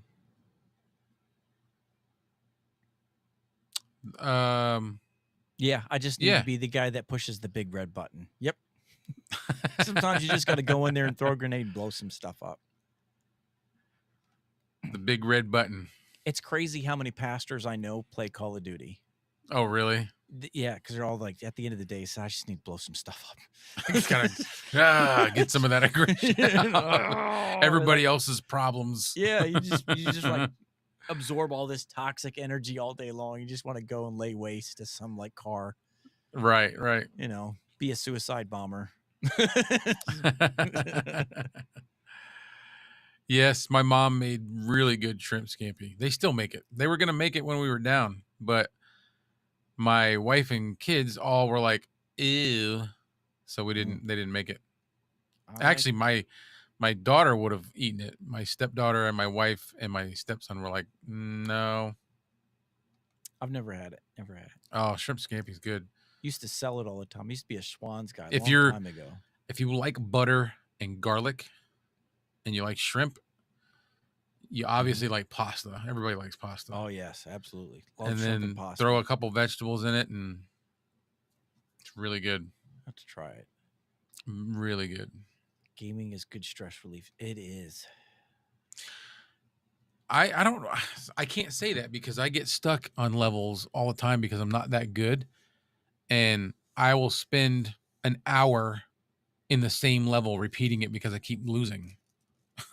Yeah. You know what I mean? You know, it's funny. I said it's a good stress reliever, but Lori always yells at me when I game because she's like, Michael, it's just a game. Because you're yelling and stomping and yeah. No, it's not. I'm going to run to the post office right now. I did send it. See you later. He says. Oops. But yeah, I did send it. Same time I sent your mic. So I sent it on the same day. I sent you a picture. I said, I'm finally sending these both. He's like, see you later. Yeah. I think he's in Arizona. That's right. It was a P.O. box I sent it to for him. Yeah. Yeah. I'm trying to think of what time it is for him. He's like, I'm going to run to the post office. See you later. If he's Arizona, that's probably 3 hours, 2 or 3 hours. Maybe they got like a 24-hour, unless he's just kidding. Well, P.O. box, if you have a P.O. box, I used to have one. You could walk in at any time. The post office is closed, but you have access to your P.O. box. Oh, nice. Yeah. I used to have. So he might really be able to go there and check real quick. Yep. I had a P.O. box where I'd always check it at night. He's like, I'm gonna run to the post office right now. Kind of like a bank with the ATM. Like the bank is closed. Yeah, but you can use your card to the ATM. Get in. Yeah. Post offices give you access to the. PO box. Yep, 8:30 in Arizona. Yeah. So2 hours. 2 hours. Yeah. Well, they're not on. They don't change time either. No, We're supposed to stop doing that this year, from what I keep hearing. I would love it.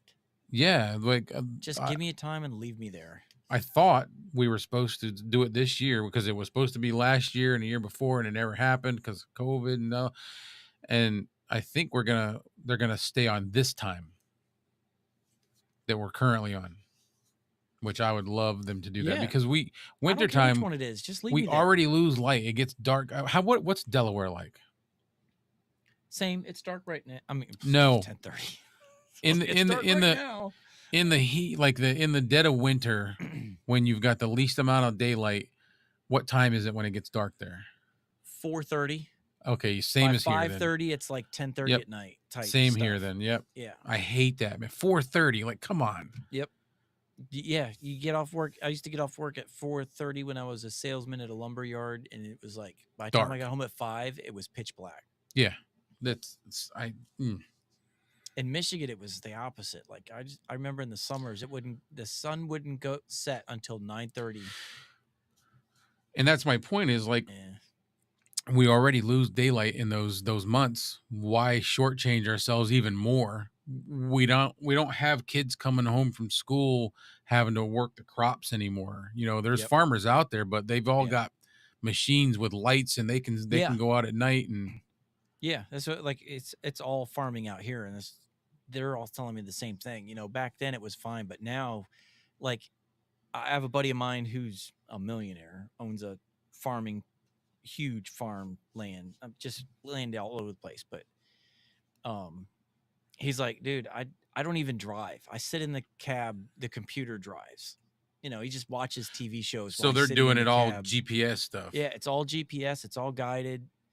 And he says sometimes he brings his son in there with him, and his son's sitting there watching on the movies on his iPad. Yeah, he's like, I don't even use the steering wheel half the time. It just drives itself. Yeah, there's I've seen that with not farming equipment, but bulldozers. Yep. When I was working in Tennessee, they would have GPS satellites, and they would have these things on Yep. the ends of the cutting edge, Yep. and they would literally set these coordinates, Yep. and the guy would just sit in it and monitor things, and it would Yeah.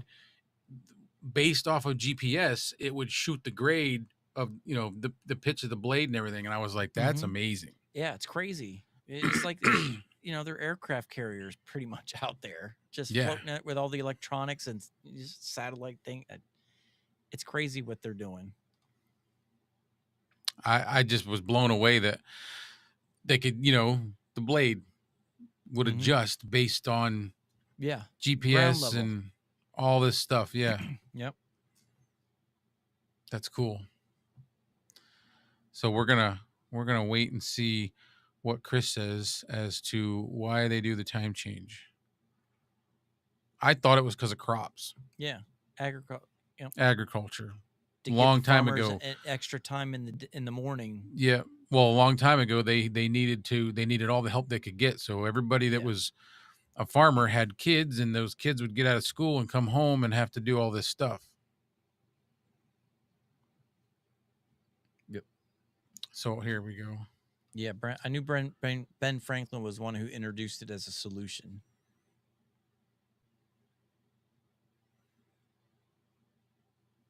Formally adopted during World War One. So an energy saving thing. Yeah, and I thought it was for farmers so they can get out there for an earlier start. That's what I thought it was too. Yeah. Daylight savings. That's why they called it daylight savings.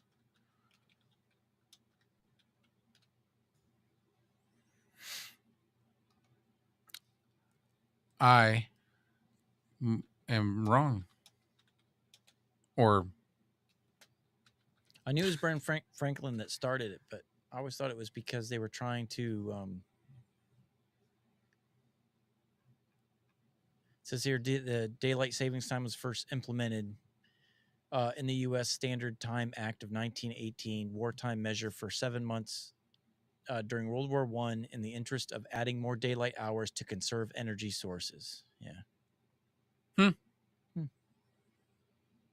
I knew that's when it was implemented in 1918, but I thought Ben Franklin, because when Ben Franklin was around, there wasn't, World War I yet. Must have kept it though for the use of farming. Who knows? I wasn't around back then. I don't Yeah. really know. You know, it's beyond me. I'm trying to get it.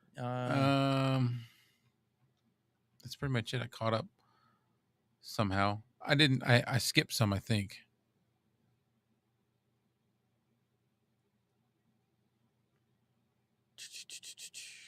I'm trying to.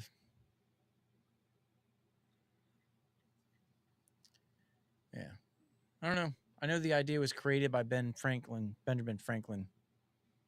And the reason I knew that was there was a movie called National Treasure where they said that. And I'm like, is that real or is that just a movie fact? So I went and started like researching. I'm like, oh, That wow, was he a did. fun movie. Yeah. Oh, I love that movie. Mm-hmm. Know Your Joe said he is a guest on a gaming channel. Oh, nice. Nice. Is that like on a regular basis? So, like, is he talking like a guest for like a podcast, or are you like one of the crew in the gaming groups? Because you go into like Call of Duty in a team of 4, and you're one of the 4, and someone else is streaming, but you're one of the 4 on their team as they're streaming. See, that all sounds great to me. Yeah. Yeah, lumberyard. Oh, best days of my life. We had some fun. Did you work And at a lumberyard?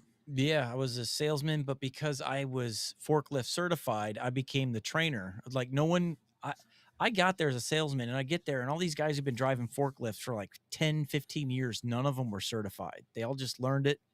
OSHA, we're so small in Delaware, this town that we're in, and it was a small privately family owned lumberyard. So like OSHA's like they're too small for us to be worried about.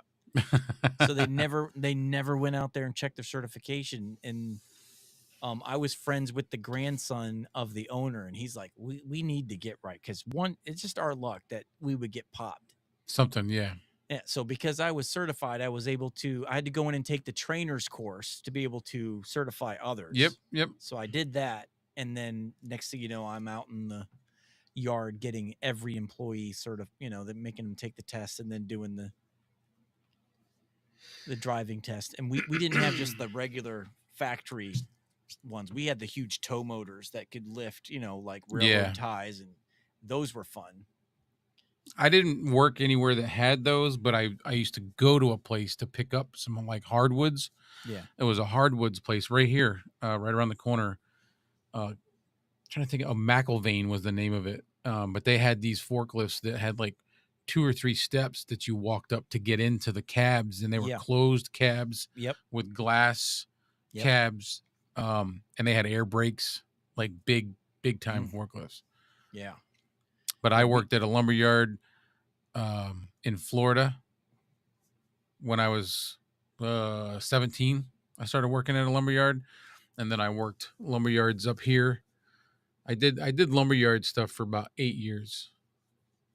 And actually, Bill Lockman and another friend of mine, Chad, and Jason and me, we all worked at a lumberyard when we were just little kids. We were like 12, 13. It was called the Midnight Lumberyard.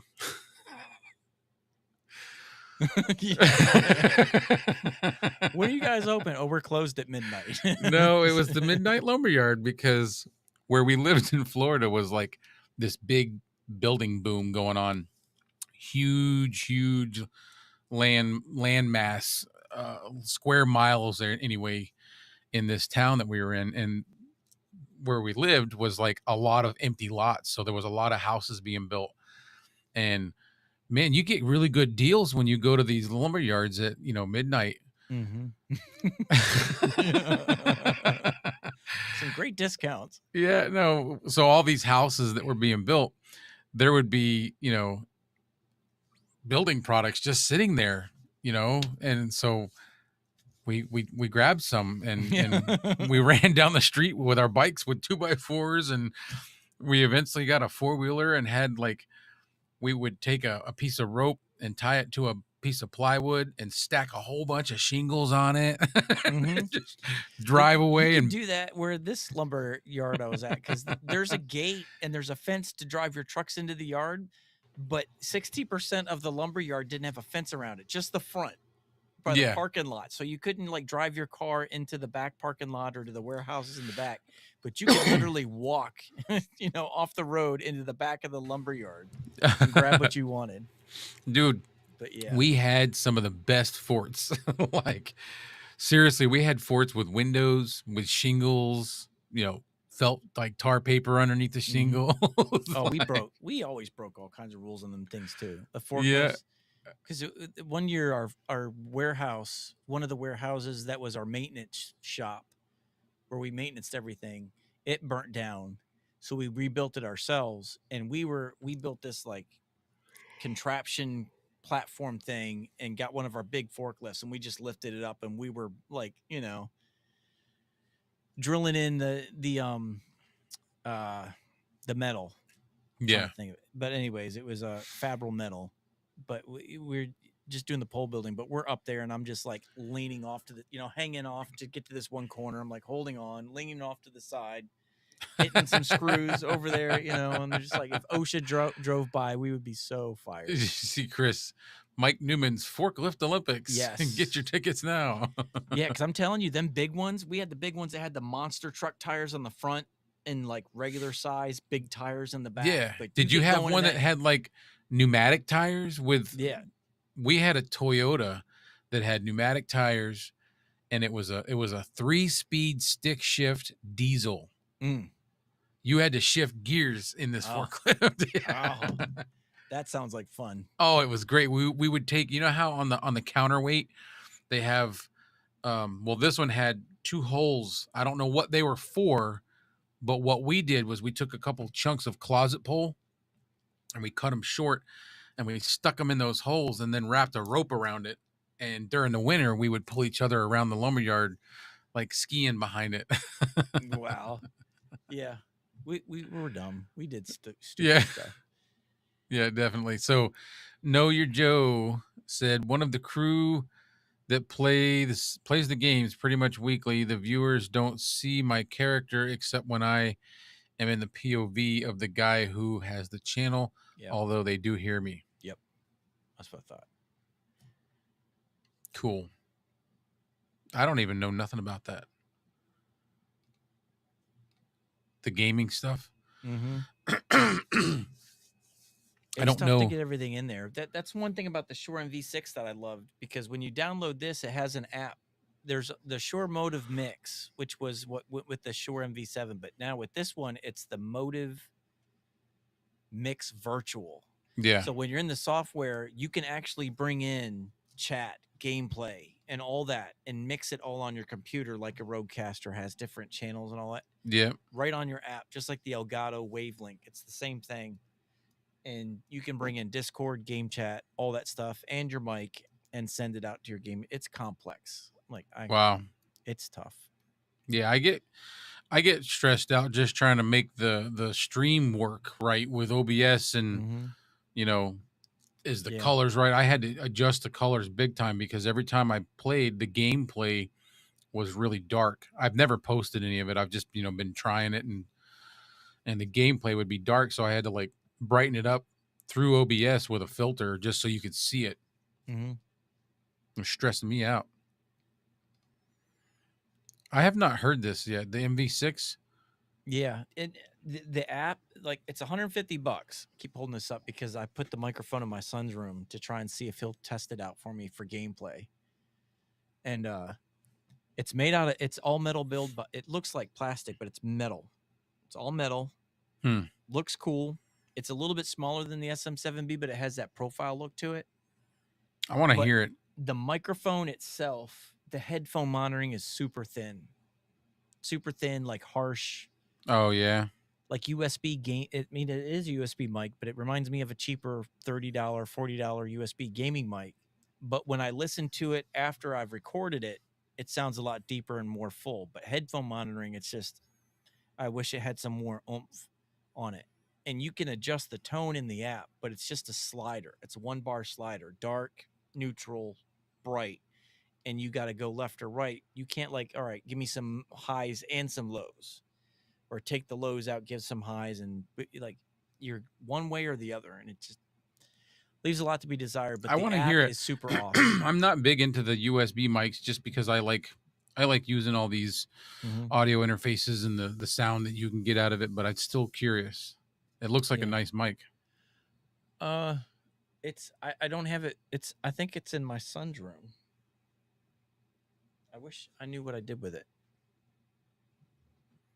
But and it's a short platform. It comes with its own stand. Yep. There we go. Comes with its own stand, but it's only like 5 inches tall. But once you put it on the stand and point it up, it tells you to keep it 6 to 8 inches from your mouth. Don't keep it closer. And they're right. Like it gets really loud. Proximity effect is Real overbearing. sensitive. Yeah. And it's a gamer's mic, so they know you're going to scream, you're going to get excited, so they tell you stay away from it, like 6 to 8 inches, and they're not kidding. Chris goes, plug it in, Mike. Demo it on the stream. I was going to try. His next comment's even funnier. Was He says, plug it in, and we will tell you yeah to plug the fine back in. I learned my lesson.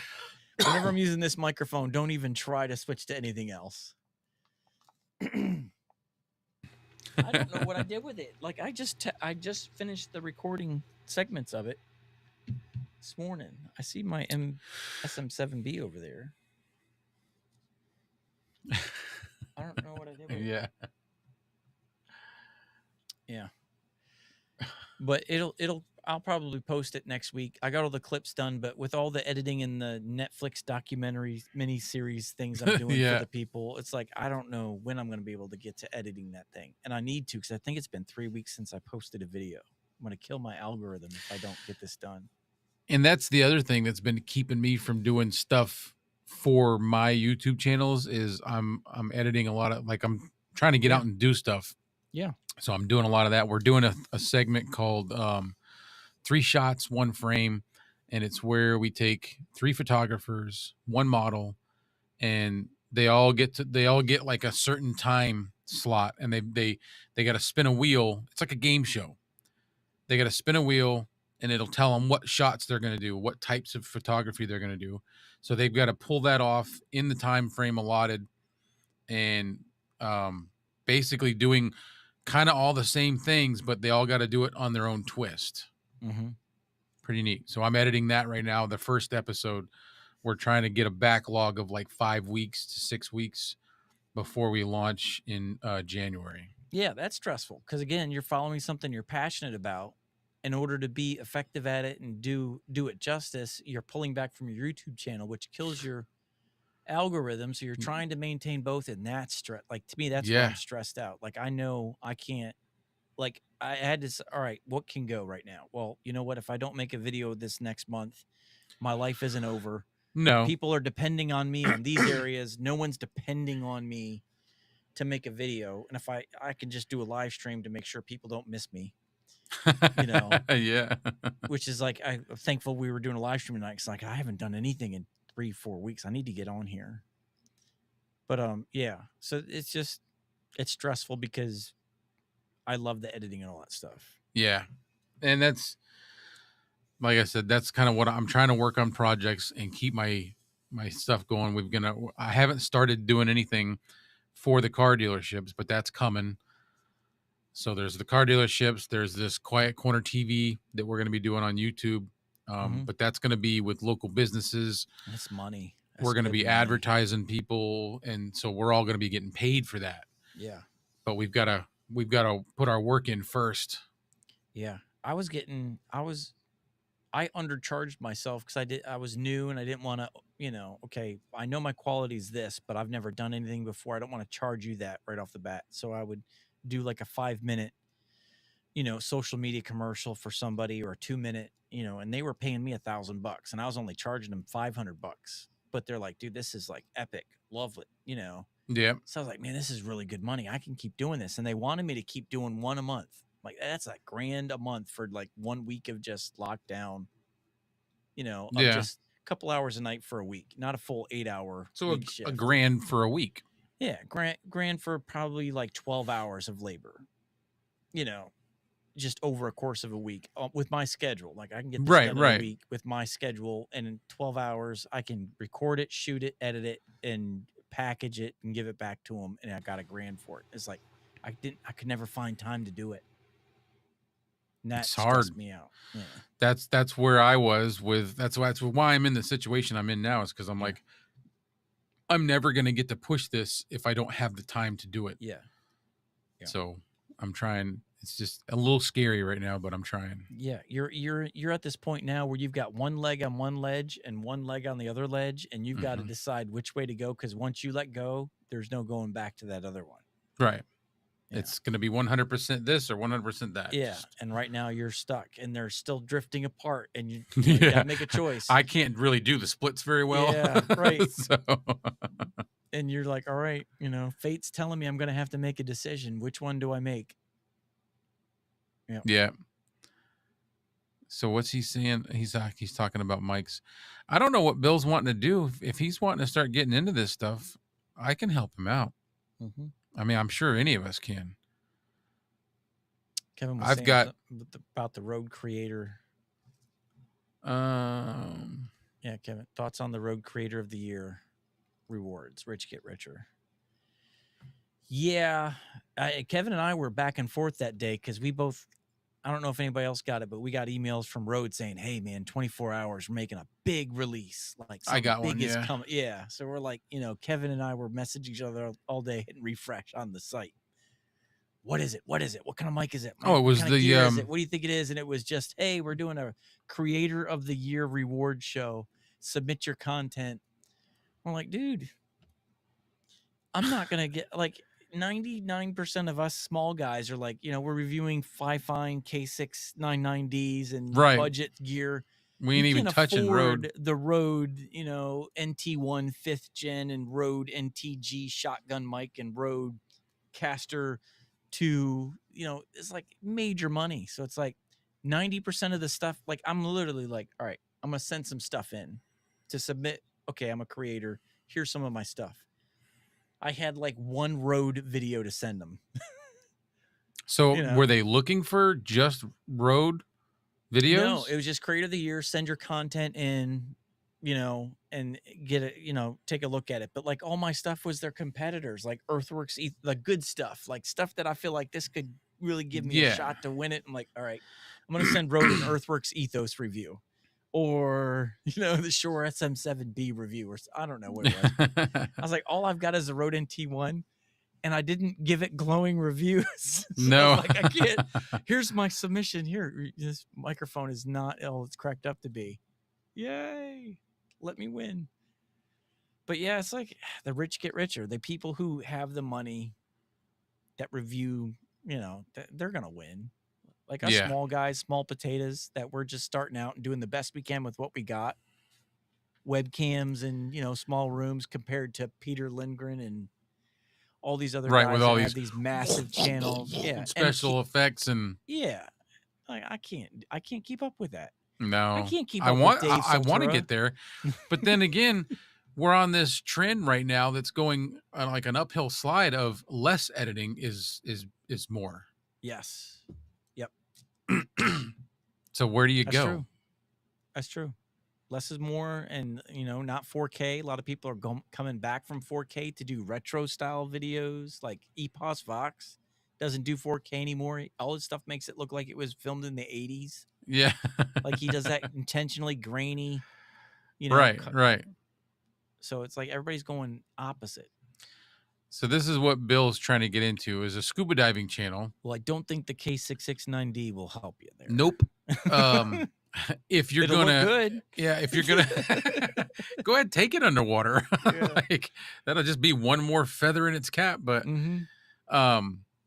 if you're gonna sit in a studio and talk about diving or do voiceover stuff for some of your dives, then Yeah, capture your video with an action camera underwater and then do voiceovers Right. describing what it was. Yeah. It really comes down to the tone of your voice and your budget. Like a microphone might sound perfect example. Depending on your voice, you could have a completely different opinion on the exact same mic. Like, for example, the Rode Pod Mic USB.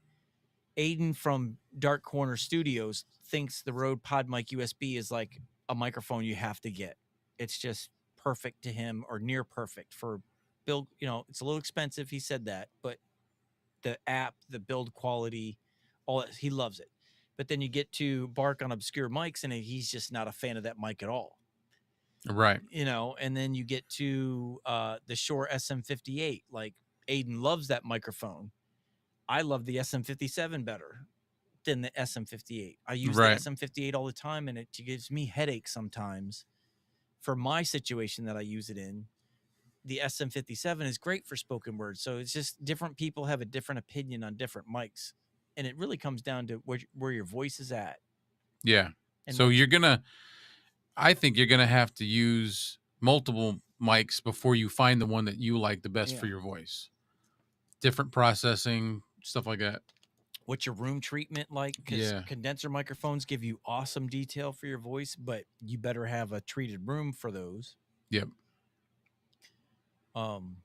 Yeah, it's there. To me, there's three facts. I get this question a lot. What microphone should I get? This one or this one? Like, my opinion is based off my voice in my room with all these panels. Like, my room is in like 90% acoustic treatment. Yeah. Same here. So it's like, and my voice is harsh and tinny and thin. I don't have a lot of low end.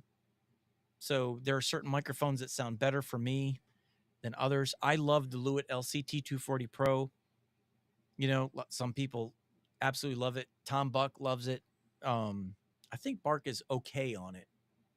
I think I've only heard good stuff about it. Yeah. I just haven't pulled the trigger because it's one of those Great price mics. microphones, but It's a good price, but for what I already have, I've spent way less. It's like $100, right? yeah. I've spent way less than that, and I have really, to me, good, decent sound. So It's it's in my top 3. It used to be my favorite microphone. My wife got it for me for Christmas one year because I saw it on Tom Buck, and I watched a live stream where he did a live stream where he did a competition, and he had it against the Blue Sona RE20 SM7B. He had all these microphones, Rode NT1. He had them all on this thing, the best mics he had. But he did a comparison where for the live stream, people got to vote on the microphone they liked better, but you couldn't tell which one was which. He would go to a blank screen, and you could only hear the two mics, and you yeah, had to vote which one you liked better. yep, So, like, all right, here's mic A, here's mic B, here's mic C, here's mic D. And then he would do a comparison. You had to vote for which one of the two, and then that winner would advance to the next round. So it was like an hour and a half live stream. But this one microphone kept winning over and over again. And then it ended up being the Lewitt LCT 240 Pro won the night. And the microphones it beat out that night were the SM7B, the Blue Sona. It beat out the RE20. I forgot what it was, but it was microphones that, $99. It shouldn't have beat out, but it beat him out, and it won that night. And everybody was shocked that was the microphone. So I loved it. Lori yeah. got it for me for Christmas, but I rarely use it anymore. I don't even know where it is. I got to do this video soon. Which one's that one? This is the Behringer SL85S. Oh, This is the $13.90 microphone. got me curious. This thing is heavy. It sounds really good for what it is for $14. Yeah. So I still gotta do this video. I wonder how that sounds next to the XM8500. I don't know. I was contemplating getting a hold of that one too. What's the price of that one? $30. It used to be $20, but now, The 'cause it's so 8500? popular- yeah, the XM8500 is $30 right now on Amazon, and it's considered like the unicorn. It used to be the unicorn before this microphone came, the K669D. It was like, Yeah. So it used to be up there right with the Shure SM 58. It was thinner, but build quality, it didn't make sense that it was that good. Right. Where is it? I'm gonna hook up this SL85S. Yeah, well, I'll get my XM8500 and we'll compare them real quick. Hold on.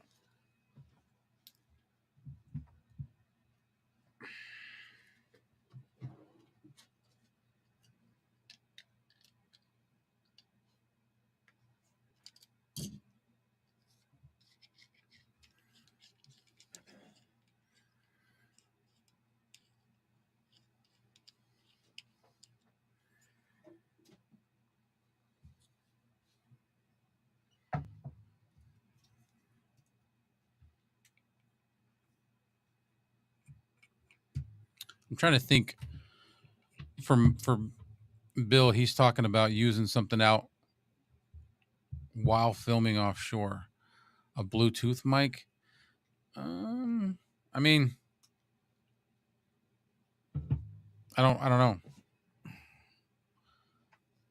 I'm thinking no, because of the quality. There's always going to be issues, latency issues with anything that's wireless. Yeah, I don't have Clay's voice. Don't we all? Oh, I forgot that I still had that on there. You're a jerk. What? Your voice. This is the You don't one I was share it. given. I know. You didn't share it. You what? You didn't share it. Yeah. All right. I'm gonna switch over here. Well, let me do Peter Piper picked a pack of pickled peppers. Peter Piper picked a pack of pickled peppers. Peter Piper picked a pack of pickled peppers, and he puts pineapple on his pizza. Yes, Kevin, pineapple on his pizza. All right. This is the XM8500. Oh, processing is on. Turn processing on. Okay. This is a $30 microphone. I think it's 30. Yeah. Let me look here. Amazon. Okay. I'm going to do something real quick.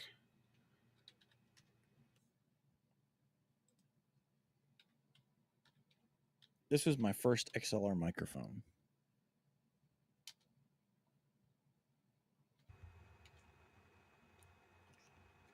I bought 3 of these for a podcast that never turned into anything. Oh my goodness, why?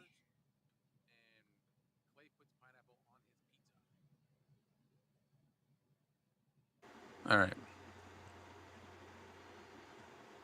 So now,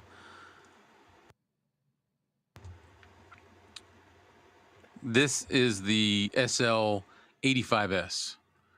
$13.90. This is now it's $38. Good Lord. This one, I believe, is still. I mean, I'm not really super close to it. I don't want to. I don't have a pop filter for it, and it's bad with plosives. Is it? Yeah. I can't remember what this one is. Peter Piper picked a pack of pickled peppers. Peter Piper picked a pack of pickled peppers. Yeah. But yeah, it's built. Let me go insanely tough. And just double check real quick. And I never was a fan of the handheld look, so that's when I bought the SM7B. See, I don't mind. Printed. Good Lord, I'm running over my cables with my chair. This one is, like I said, Behringer SL85S dynamic cardioid microphone, and it does have an off and on switch. $13.90 still, and that's down from $25. Nice. So, yeah, it's definitely not a K669D, but for $13, $14, yeah, this could be something that Bill starts off with if he's going to be doing anything in a studio for his diving videos. Yeah.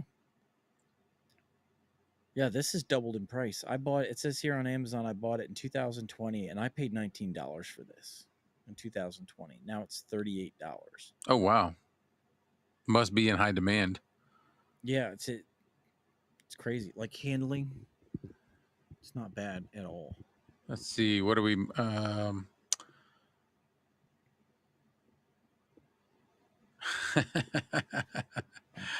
This. What did I miss? I'm just King Paco. He said, "You guys are getting me jealous now. You got different microphones. I'm stuck with one." It's the addiction, man. Once you I'm get into it, embarrassed to say how many it's I have. hard to stop. Although I thought I was bad until Bronson told me what he had. Yeah. No, I've got like 50, and I've Bronson got. said he had over 200, probably pushing 300 microphones. Oh my God. And he said the problem was he waited too long to sell them. You know, he said they're so old now. Like Now you just might as well these. keep them. He said no one's going to want to buy them now. Yeah. Some of these microphones. He said nobody even knows what they are. They've drifted off into the ether. So now he's just stuck with them. And he says he keeps them for comparisons, but he said it's worth more to keep it than to sell it for like $10 on eBay for a $70 microphone. So Bill is saying he can hear white noise on my microphone now. And that's probably because it's a cheaper mic. And what you're hearing is my air conditioner running, which I probably don't even need to have on. But oh, there we go. I accidentally had both my channels unmuted, so both my microphones were working.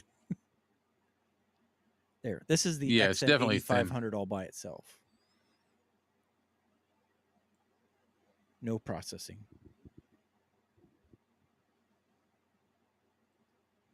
Hey, I got to throw this up real quick. All right. Felix. He said, just got home with it. Oh, did he? Okay. That's awesome.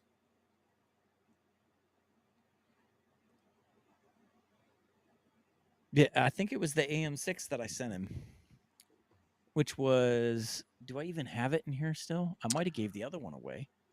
Yes, Bill. Your sound, your room treatment is definitely important. If you have horrible audio, you could have the best video in the world and nobody's going to want to watch it or listen to it because they can't stand the sound. Go ahead, put that back up. This is what I sent Felix. This guy. That's the AM6 gamer AM6 by Fine. Yep. And this pop filter just pops right off. Yeah. And it's RGB everywhere. I don't know if I have any. And RGB lots of knobs. Yeah, lots of knobs. It reminds me of like the Halo video game, like just chunky pieces everywhere. Chunky pieces everywhere. I said, like if Master Chief were to start a podcast from Halo, like that's probably what he would go with because it's just so bulky. But yeah, this is the XM8500. If you want to keep some retention, you want to have decent sound and treating your room. You don't want to have a lot of reflective surfaces. Like me and Mike, I've got foam panels in front of me, above me. My desk has rubber mats, like those desk mats, just so I can help keep that reflection off. Carpet below me. I've got foam acoustic panels above me on the ceiling, and then I'm completely wrapped with the moving blankets. And what you're hearing, the white noise, like I said, is we've got a much cheaper mic, air conditioner running. So you hooking that up? I was gonna hook it up. Oh yeah, let's try it.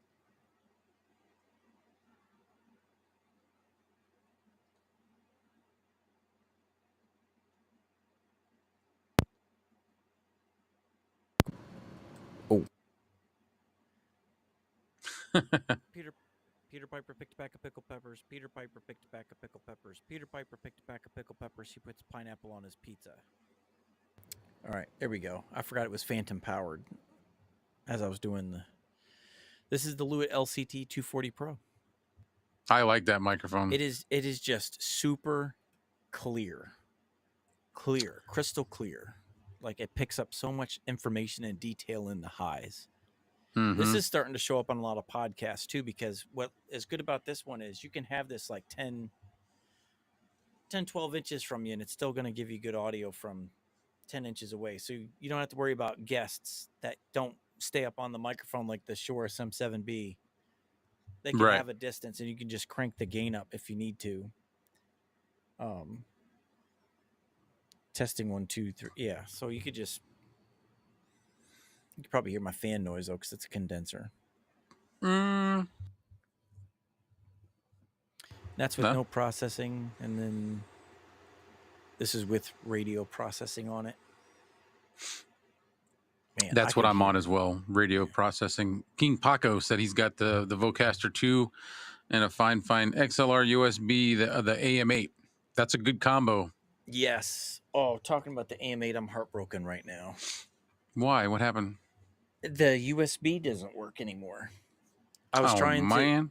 I was doing the Shure MV6 review of it or comparison, and I went to plug in USB, and it lights up. I can mute it. RGB kicks on, but nothing goes through to OBS. Huh. Still works in XLR, but you know, first sign of okay, there's $100 microphones, and Shure microphones, and that's the Yep. difference between these. You just don't know how long certain things are going to last before something just quits working on it. Great sound though. Yeah, the AM8's really that's one of the first mics that I had. I mean, I shouldn't say that, but when I started getting into like good mics, that was the first one. Mm-hmm. It's one of my favorite sounding microphones. I just don't like anything else about it. The square look ain't the. I hate the RGB. Square looks okay, but it's just no matter how much you try and tighten it, it's loose, and the handling noise is awful. Yeah, that's the only thing I didn't like. Yeah. Handling noise I didn't care about because I wasn't touching it. Yeah. Yep. But you couldn't, even just the XLR cable on the back Yeah. would swing that thing because the little screws don't tighten up much. Yeah. I'm not sure what if you're starting out on a budget, K6X9D or the Behringer XM8500 or what you got right there. I mean, this is really budget. It don't sound bad. Um, And you have it on you have processing on that? yeah, there's processing on. I'll go ahead and turn it off real quick. This is on radio, and this is with no processing. Almost sounds better. I was gonna say, big It got difference. real quiet, didn't it? Yeah, Like that but white noise. it sounds fuller. It does. Why? I don't know. That's really weird. Yeah, That sounds way better. more See, I got detail. some. I don't know. More detail in the mids, maybe I don't low know. mids. I don't know. But This is with radio should be nothing. deeper. But now Yeah, it sounds warmer and more it full sounds without it the sounds a processing. lot better like this. Yeah, big time. And the gain is in the same position, so we're sitting right about 70%. Yeah, $14. I think the cheapest mic I have in here, I paid $11 for. You got an 11. Why are you not plugging in the $11 mic? Yeah, hold on. Hold on.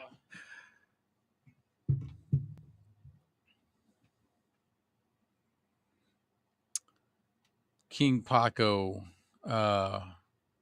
what mic should you get next? I mean, that's up to you, man.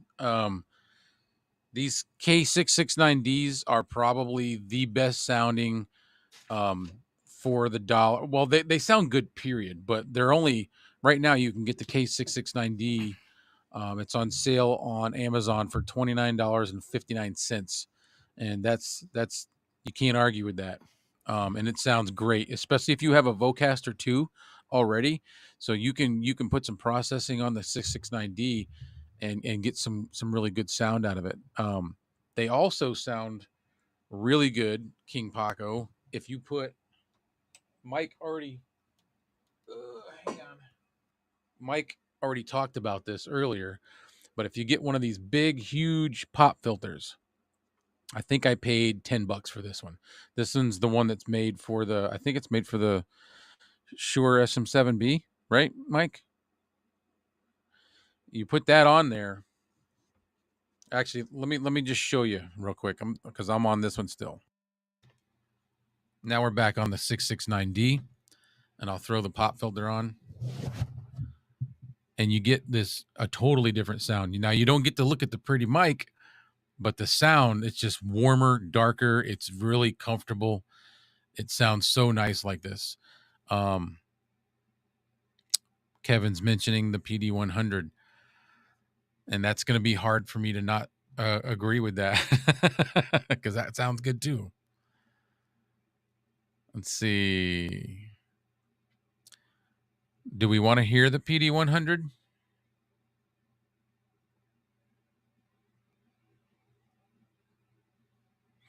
Let's see what they say. What you got? Oh, I know what you got.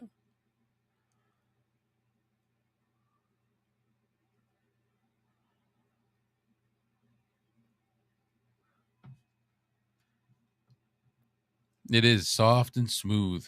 You throw these big things on here, these big pop filters, man.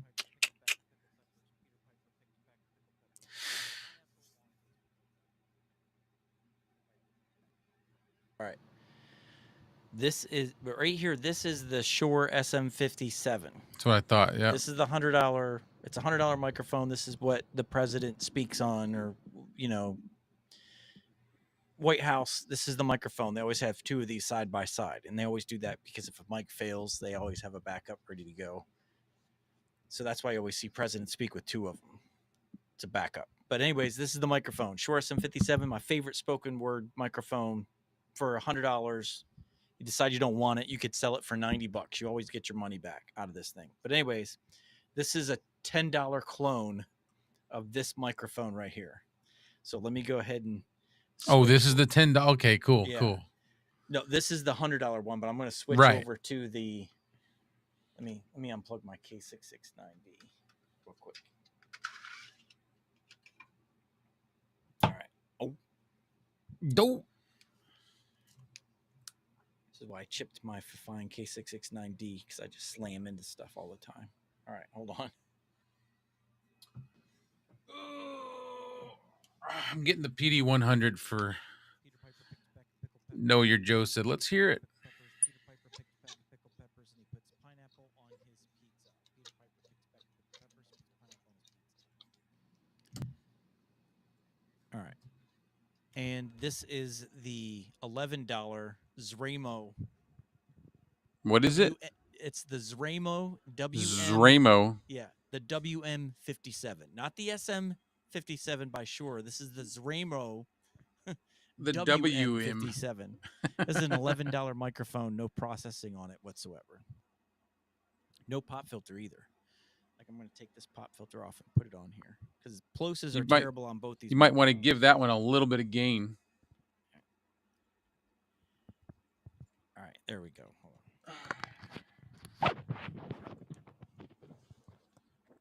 Sorry, guys. All right. Boosting. Peter Piper picked back pickled peppers. All right. And this is the $11 with a $14 pop filter on it. So even then, dirt cheap.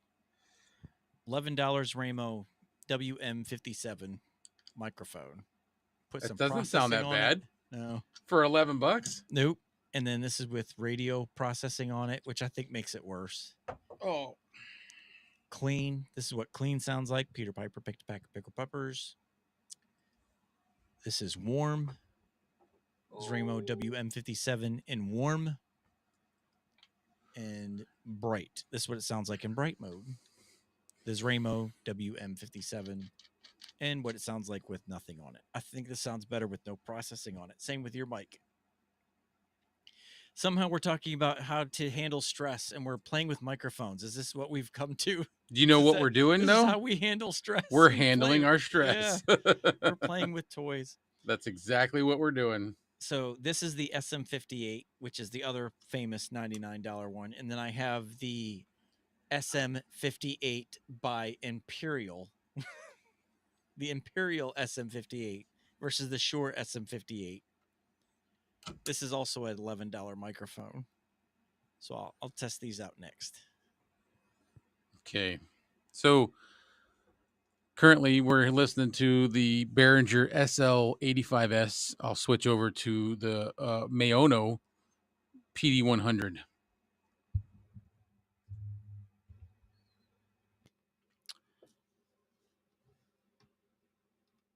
And this is the Mayono PD100 with no processing. Nothing at all. This is just bare bones. This is how it sounds. I do have a little pop filter on it. Um, this is what it sounds like without the pop filter. I keep the pop filter on just to help stop a little bit of the plosives. It's not much of a pop filter. It's really thin. You can't even see because I'm so dark in here, but thin little pop filter does the job. I And love that so, microphone. huh? I love that microphone. Yeah, it sounds good, man. For what did we pay for this? 40 You paid bucks? less than I did. I paid 44 for it. I think it's down to like 30. I Let me think see what that's it is on Amazon I think right that's what I now. paid for it. $39. Is it 39 now? I don't know. I haven't looked in a while, Oh, but I think that's I'm what I looking. I'm looking now. PD 100 or just PD 100. Is it the X? I can't remember. There's so many. No, just the PD100. Yeah, the 100X is the microphone I refuse to let Yeah, the X Mayono is the send one to me. everybody They told tried me to not send to it to me. I'm buy. like, no. It's like Yeah, everybody was like, I "Nope, don't don't buy that wanna. one." 39.99. That's what it There you is. go. $39.99. And this one's got a really, really warm sound, a real Yeah, rich sound. that's a broadcaster's mic. So, and that's $40, and this is $100 handheld You're on the SM58. 58, the Shure SM58, and then we'll go ahead and switch to the $10 Is it got a knockoff. dent in it? Yeah, Oh. like I said, I drop He's stuff. like, "Yeah." I drop stuff. There's a reason why I have a scratch in my K669D already. I drop things. So this is really dented. Like I've Yeah. dropped this so many times, it's not even funny. It looks like kind of reminds me of that guy Sloth from the Goonies. Yes. Great movie. That's what you need to name that mic, Sloth. Oh. So what I've always done is I take this off and I stick it in one of these. And then I screw on the SM50 or the SM7B. Where is it? Oh yeah, you did that once, and it Yeah. looks like yeah, yep. It's not going to look like it now, but I'll hide it inside something like this. So it kind of tucks in there, but you got to take the cap off of it, which I'm cool with that because I've just, mic abuse.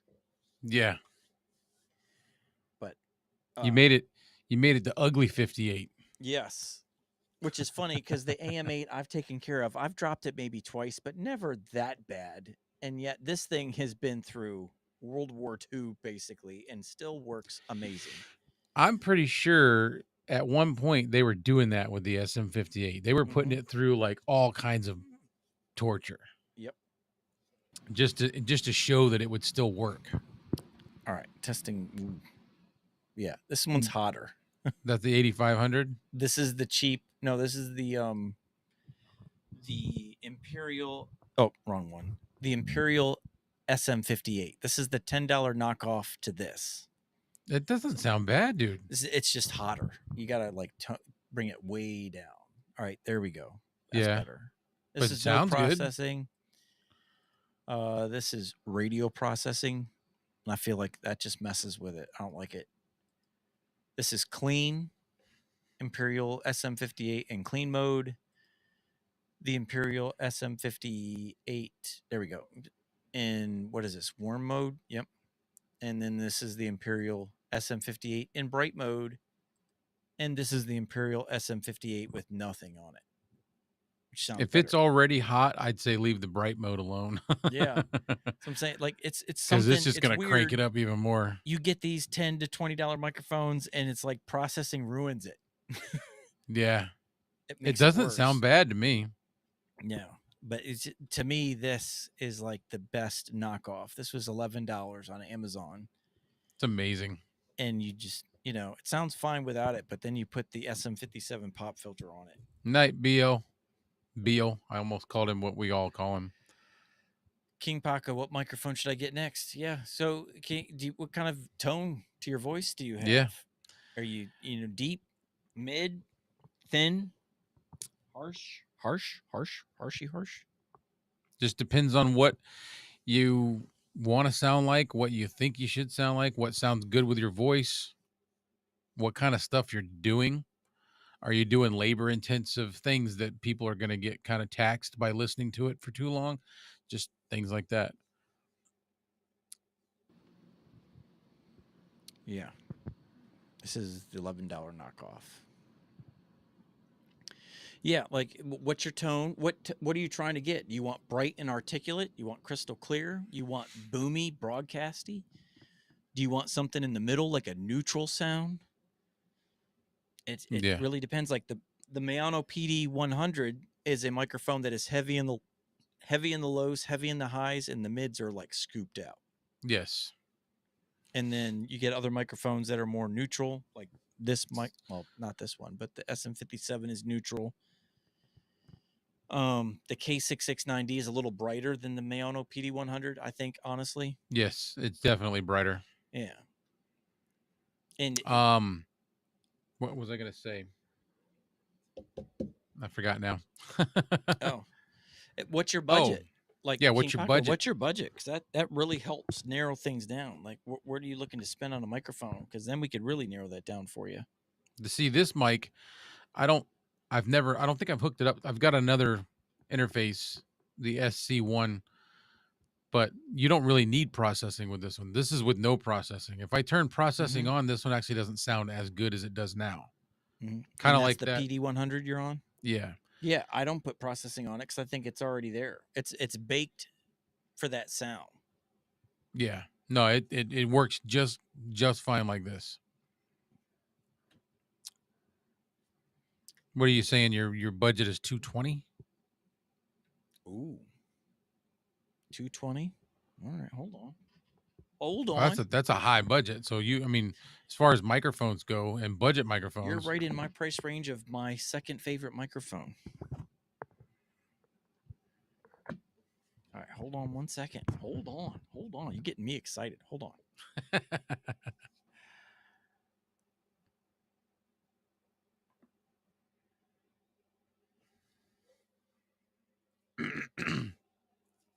this next one he's hooking up, King Paco, is a really good um, handheld mic. Has like really good off axis rejection.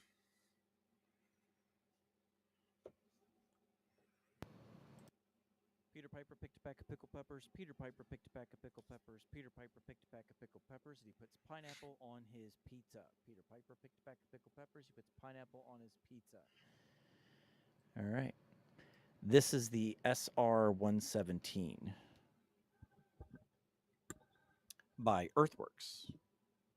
This is an extremely flat microphone. There's no, it's not, it's very neutral. It's very vanilla. So Yeah, it's not overly boomy. There's no high. It's just right down the line. So you can mold and manipulate this microphone however you want. You don't have to overcome anything that's too strong. So if you turn processing on, this is what it sounds like with radio.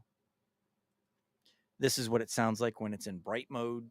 And big again, difference. you can't be right up on it either No, because it's just the proximity effect is crazy. But um this is my favorite microphone to use when it's air conditioning. Like if you have no treatment in your room, you got $250 or $250 to spend, you want to buy it on a mic and you're not really interested in doing all this stuff to your room, this is the microphone because this thing, like to the left and the right, it's super cardioid, so it's like tunnel vision to your face. So there's a 20 decibel drop to the left and the right of this microphone. Like it's almost as if you're just taking the gain and you're dropping it 20 dB outside of that super cardioid polar pattern. This microphone is meant for stage performers who sing on a stage and they got a person like 3 feet to their left, 3 feet to their right, and they've yeah, got you don't. monitors on the stage, and you don't want this microphone picking up all this extra sound. This is like tunnel vision. So if you have an echo in your room because you don't have the greatest sound treatment, it's not going to pick up a lot of that echo in the room. Or air conditioners or fans if it's hot in the summertime, which is when I really use this in the summer when my ACs are on. and I don't want that airy sound at all. But yeah, this is my number one problem solving microphone. So if I have a difficult room, difficult situation, I use this and then I just EQ it after. Yeah.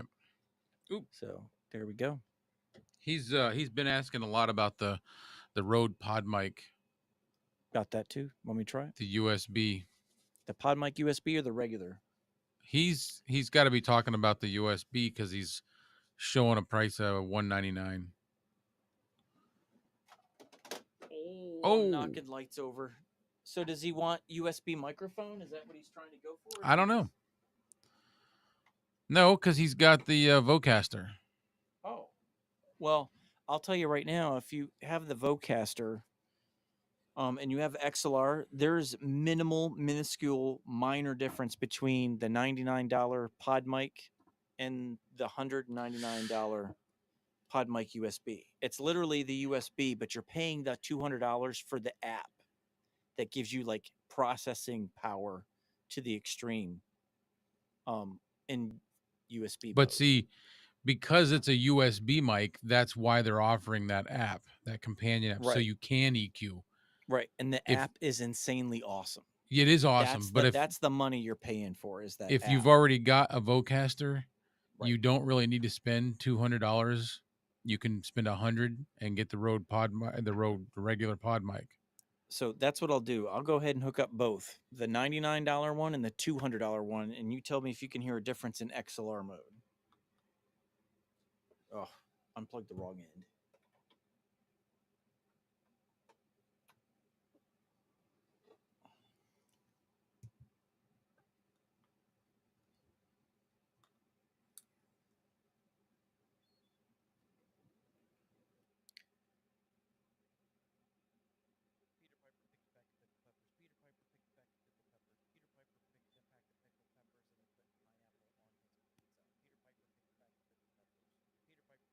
Pickle peppers. There we go. All right, this is the Rode Pod mic with no processing whatsoever. And let me All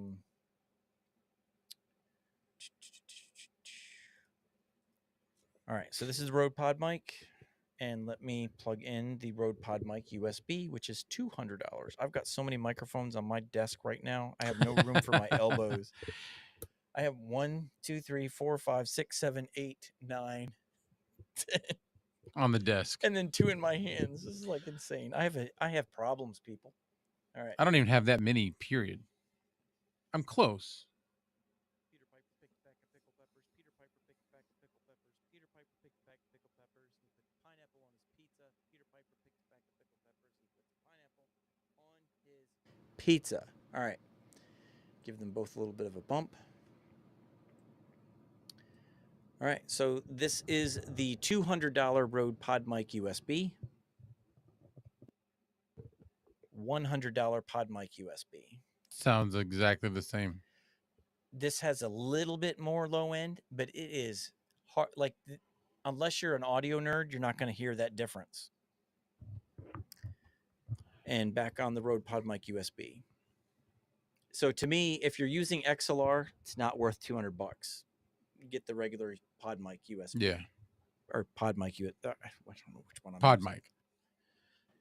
All right, back on the regular Pod Mic USB. Pod mic. We're approaching midnight. You gonna turn into a pumpkin? Yeah. Oh my God. Are we really? Yeah. Man. I was like, are we at our hour yet? Time flies. So yeah, honestly, if you're trying to choose between the two, if you're not interested in USB, go Rode Pod mic for $99. Yeah. If you don't need USB, like that USB is when you don't have an audio interface. You just want to plug into your laptop or your phone. It sounds great in USB. It does. It sounds better in USB to me than it does XLR. I'm trying to But then you can't use all that Vocaster. No. So, yep. Overkill. That's what I do. $200. I'm actually on the lookout for a cheap buy on a pod mic. That's what I did with this one. There's a dent on the front. So like how this one has a little bit of a caved in. Yeah. There's a teeny one right here. and it was a B&H display model. So I guess somebody dropped it, and then they sold it for $90. And I'm like, okay, I'll take it, which is nothing compared to what Kevin got for his. Like, Kevin paid how much for his pod mic? $50, I think. $50. Yeah, I I paid almost had one for 90. 40, Yeah. but the And you guy didn't get it? backed out. Now Oh, the did he? guy, well, he didn't. He just he accepted the offer. It was on offer up. Mm-hmm. He accepted the offer, and then he never used the shipping thing. And offer up kept sending him reminders to go ship the mic. They're like, "Hey, somebody Oh, bought one of this. those Go ship guys. it." And he never did it. And they asked me something, and then the next thing I know, they contacted him and he canceled the sale. And I was like, "Dude, you're a Wow. turd." Yeah. And if you throw one of the WS14 pop filters on it, it gives you that boomy low end. And you got all kinds of colors.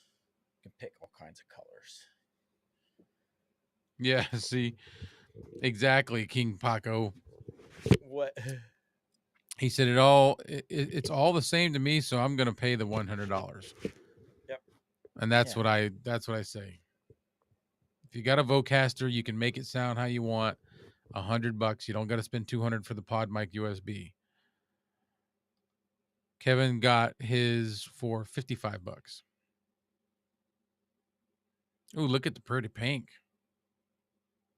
I like it. Yeah. And the pink. There you go. You want to bling it up. And then you got your Stormtrooper model. I can't help but yawn. I know. You're ready to. It's your stream. You're ready to shut it down. I'm ready to go to bed. Soon, yes. But It's, yeah, I like the Rode Pod mic. It's a little harsh, but you can EQ it to get that low end in there real easy.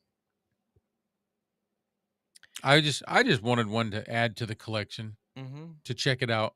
I've got my favorites, so The reason I have these are just because when it comes to podcasting, the most popular one is the SM7B. So you got to have that for reviews if you can eventually get one. Took me a year to pull the trigger on it to save up for it, but I got that. And then I got the Shure MV7 because that's the second most popular um, microphone you see on podcasts out there is this guy for your reviews. And then can we get in? There we go. there And you got then it. the third most popular is the Rode Pod mic. So this was the first microphone I got for comparison reviews because it was affordable. Like, all right, here's the third most popular microphone you see on podcasts everywhere. Is this one. And then I got the SM7B after, or no, I got this one after that, and then I got the SM7B last, and then I got this one, the $200 one, a couple months ago. But I did the Amazon payment thing, like 30 some dollars, Yeah. or it was like 60 some dollars, 3 payments of $69. I forgot what it was, but I did that one just for comparison reviews. Like, it does nothing for me other than it's just all right in USB mode. It's, up there with the Shure MV7 as far as how good it sounds. And it's a better mic in USB than it is XLR, in my opinion. Same with the MV7. Yeah, there's nothing wrong with sticking with a brand. If you want to stick with a brand and that's what you're going to use, I'm assuming you've got like a Rode, whatever the Rode, what do they call it? The Video Pro. Video mic go to? Yeah, there's Or, there's a couple different ones. The little mini shotgun mics that you can yep. mount on camera. That Yeah. must be what he's using on his camera. You got the Video Micro, the Rode Video Micro, and then you've got um, the Rode Video Mic Go 2, which is right up here. Let me try and get this off if I don't drop it. That guy right there, this was $100. Mm-hmm. And I love this thing. I use this all the time for my talking headshots for the church, like our announcement videos, and I There's don't want a another microphone in one my face. that's bigger. That's the same. The Rode. Yeah, NTG. They have the No, Rode. it's a shotgun mic that Yeah, goes it's on. Oh, they is have it an the NTG? yeah they have the Rode Micro. Um, then they have the Rode Video Mic Go 2. Then they have the Rode Video Mic Go, which is an older one, and then they have the Rode NTG series, which is like the NTG 1, 2, 3, 4, and 5. Yeah. I might be thinking of the Go, Mm-hmm. because it was like, I don't know, 5, 6 inches long. Yeah. That's what this one is. This is the Video Mic Go 2, and this is 5 inches. And it's USB. Hmm. So, and then I bought one of these guys right here, which is a little adapter. So you plug this. Man, I cannot get my camera to focus on me here. It's a little XLR adapter. So you plug your 3.5 millimeter cable in one end, and then it's an XLR on the other. And now you can plug it in and use it as an XLR microphone. Oh, nice. Yeah. So I got that. So I'll use it like that. I'm going to have so much cleanup to do on my desk. I don't think any of the microphones left. They love their branding too much. Rode, yes. Rode everything. Rode everywhere. They're Velcro straps. They love themselves some Rode stuff. Tiny 2 Light, Yes. $161. Yep. And the Obsbot is sending me the Meet 4K2. It's a Is new that the little square one? Yeah, different colors. They're supposed to be sending me that one, but they Yeah. told me I didn't have to make a review of it. They were just sending me to just to make a mention of it for Amazon Prime Day deals. So there you go. That's a hint, y'all, for watching the live stream, that I guess they're gonna go give you a Prime Day deal on those. So they just sent me one to just kind of throw up on screen and say, "Hey, this is on sale." I don't have to make a review of it. Nice. So I'm gonna be using that one. I'm trying. I'm getting there. Are you trying to clear out the chats? No, that's done. Oh. I'm trying to get to the point where they're just sending me stuff. Yeah, I've been fortunate. Like last couple stuff, it's like, don't have to make a review of it. Here you go. Let us know what you think. Cool. Well, I got an email from somebody that wants a review, but they want a what they say, an unbiased, honest review. Good. And it's the first time anybody has ever reached out to me. I didn't ask them. Good. And What it's company what company was it, or did you it's not want Cam Duck. They're a Chinese company, I'm pretty sure, and they make nanny cams. Oh, okay. So I told them yes, and they're sending it out. What was the webcam that Kevin was using last night? That was a nice looking That thing's $40. crazy, right? That's like the fine K669D of webcam. Yeah. Like it looks, I mean, it's a webcam, but it looks really good for $38. Right. Yeah. Like it looks better You than need my clarity and you're Anchor not, yeah. $50 Power Conference 200. Yeah. What is it called again? I can't think of the Rockwell Rock RC something. 108 or Yeah. something. Rock. Yeah. They sent me an email a couple months back saying, "Hey, we never get any, some of us passionate smaller companies never get any love. Would you like to do a review for us?" And I'm like, "No." No. I was like, $40 webcam? Rockware. No. Yeah. I was like, $40? No, thank you. And then I saw Kevin's review. I was like, all right, I might have to email him back. It's just like, okay. Remember I said no earlier?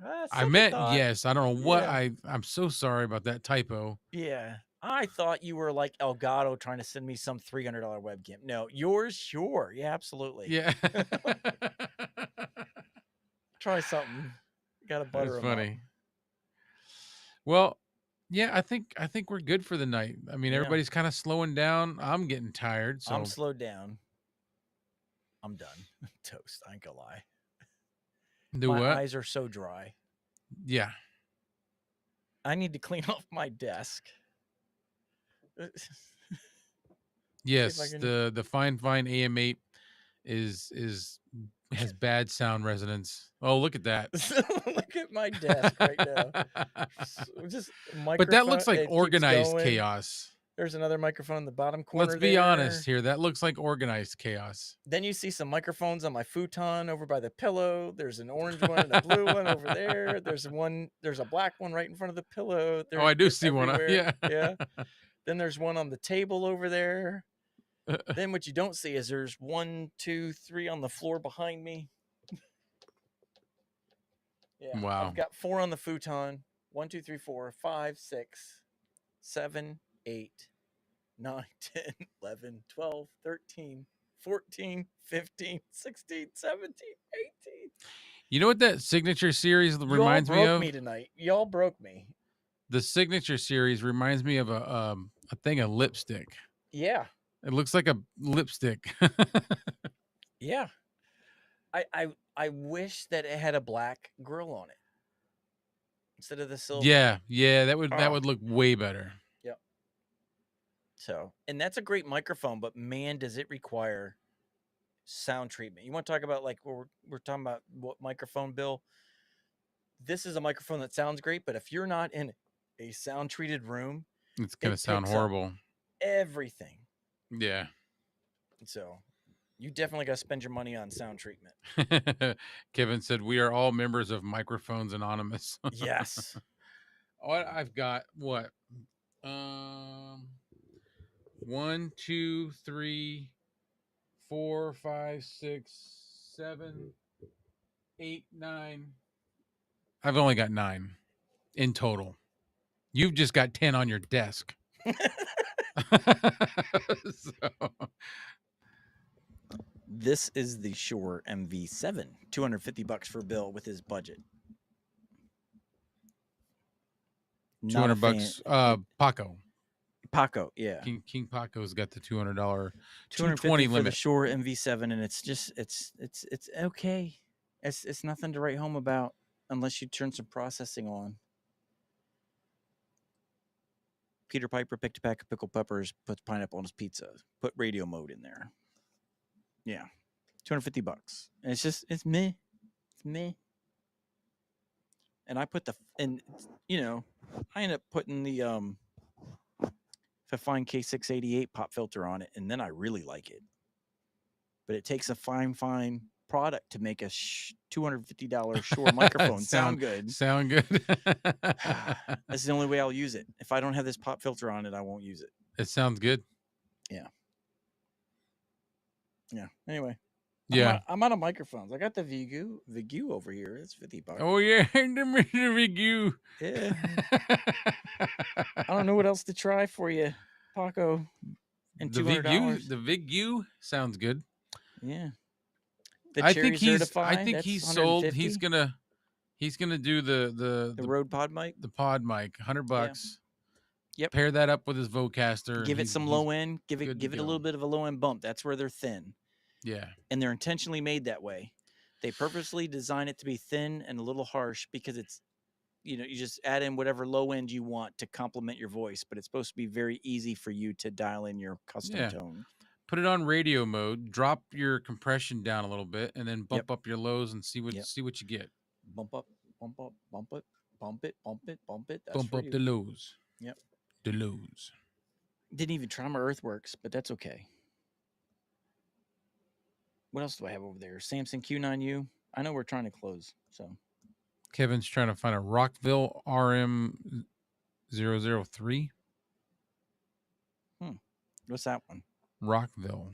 I think that's like they do a lot of those metal mics. Oh, okay. Like the kind of like the retro. Yeah. Maybe I'm wrong. Memphis I don't know. Blue. I still got to get that microphone, by the way. That's a cool microphone. I love it. That's a big, heavy one. You better have a good boom arm because it's gonna like wear on it. Yeah, that's what I'm saying.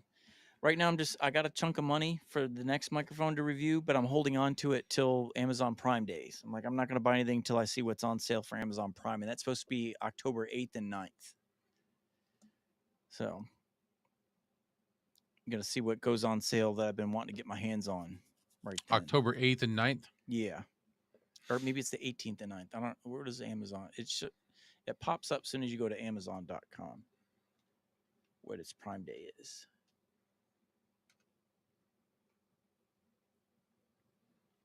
Prime Day big deals, October 8th and 9th. Yep.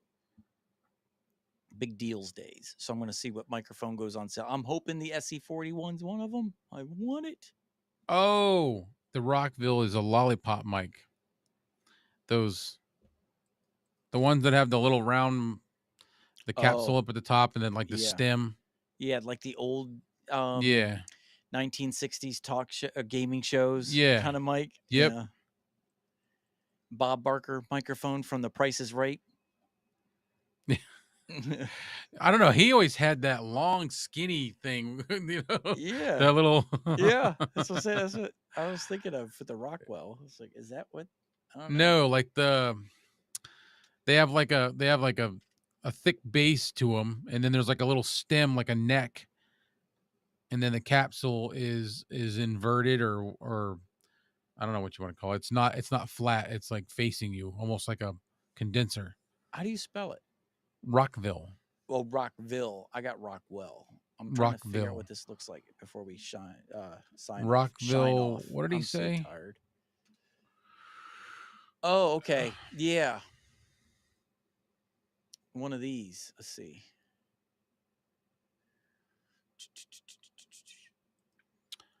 This guy. Yeah, Yeah. that Those are that style. yeah. I forgot what microphone is. It's designed like that. That voiceover guys love. It's like a $2,000 microphone.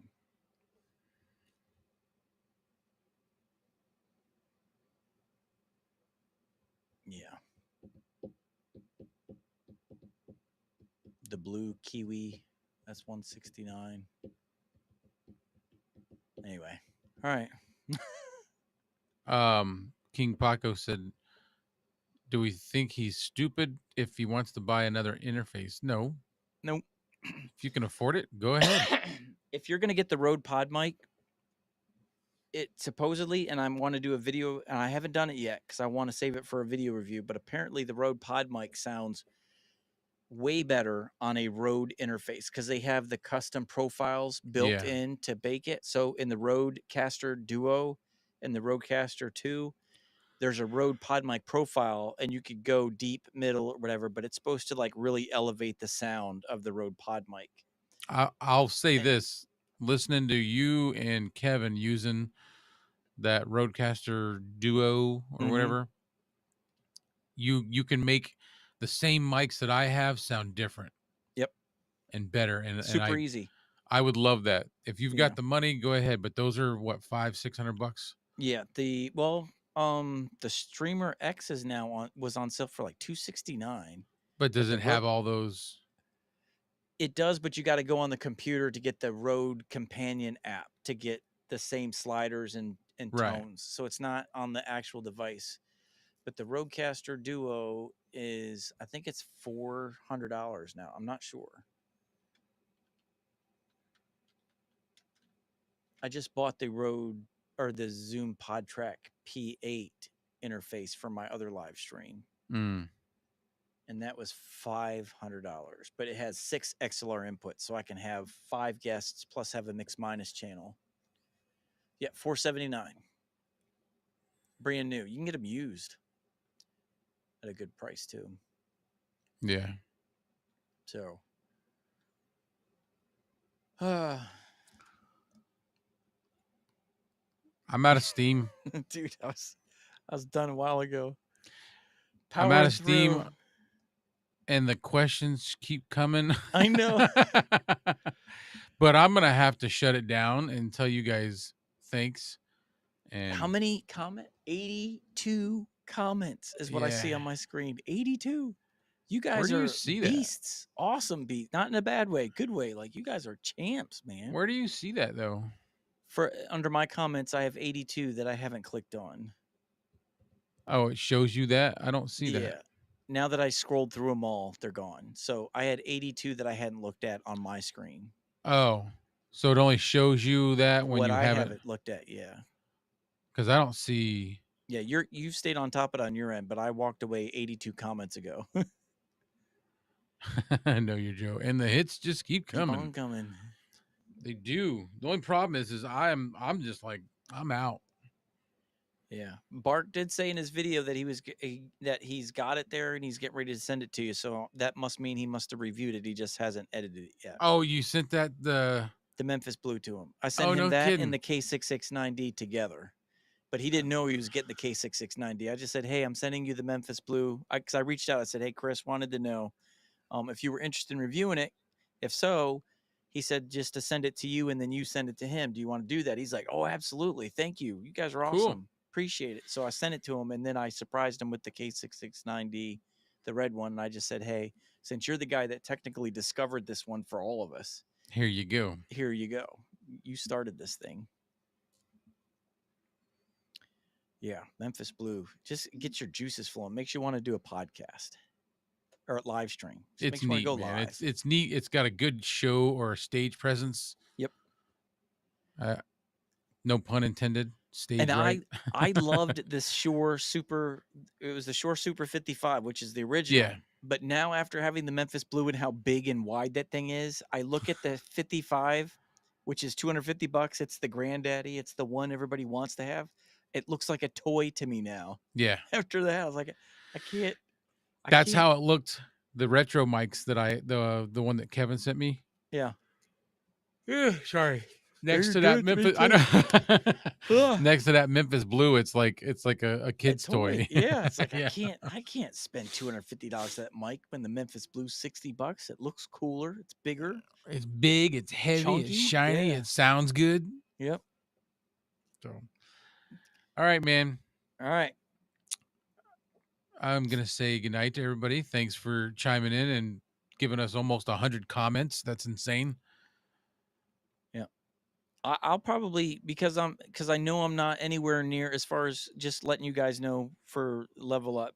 I know I'm probably at least a week away from releasing my next video, so I might just jump on live someday next week when I got an hour or two just to hang out with you guys since I haven't been able to put any content up for you guys. I don't want to just like disappear on you guys. So I'll probably jump in sometime next week for a live. Might be 11 o'clock in the morning, might be 1 in the afternoon, sometime where I come home for like an hour. Give you something until I can get that MV6 If video up you for you guys. if you want some companionship, hit me up if I'm Yeah. available. Okay. If you want. If you don't, if Yeah. you want to go No. by Yeah. yourself, go right ahead. I'll shoot you a text right before I go. Like if I know I'm getting ready to go on, I'll shoot you a text. Let me know. We See can if just I'm jump in. available. Or if I forget and you see me on there, just shoot me a text and say, "Hey, I'm good to go," and I'll send you a link.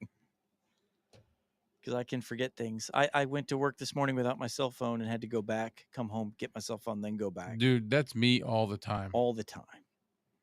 Always forget my Constantly cell walking phone. on. Tonight I have new glasses and I was going to try to wear them, but they don't actually work well with the screen like I thought they would.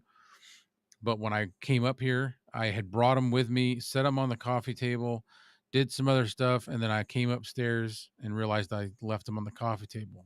I was like, ah, but I do that all the time. I gotta make sense of this chaos on my desk. I'm like, which microphone is what here before I put it back? I'm lost. Yeah. Kevin said if you want, you can jump on with us on Thursday Okay. if you feel like it. Yeah. I'll let you know if I'm grooving. Grooving? I'll jump on. Yeah, I'm gonna crash. If I don't go Yeah, to I'm bed tired. now, I'm literally going Yeah. to pass out, and I'll come on your Thursday live stream with teeth missing because I went face first into some of these microphones and knocked Yeah. my teeth out before I pass out. All right, I'm calling it. We're gonna say goodnight. Thanks for All right, joining us, guys. all right. Love y'all. See you in a little bit. Have a good one. Peace out.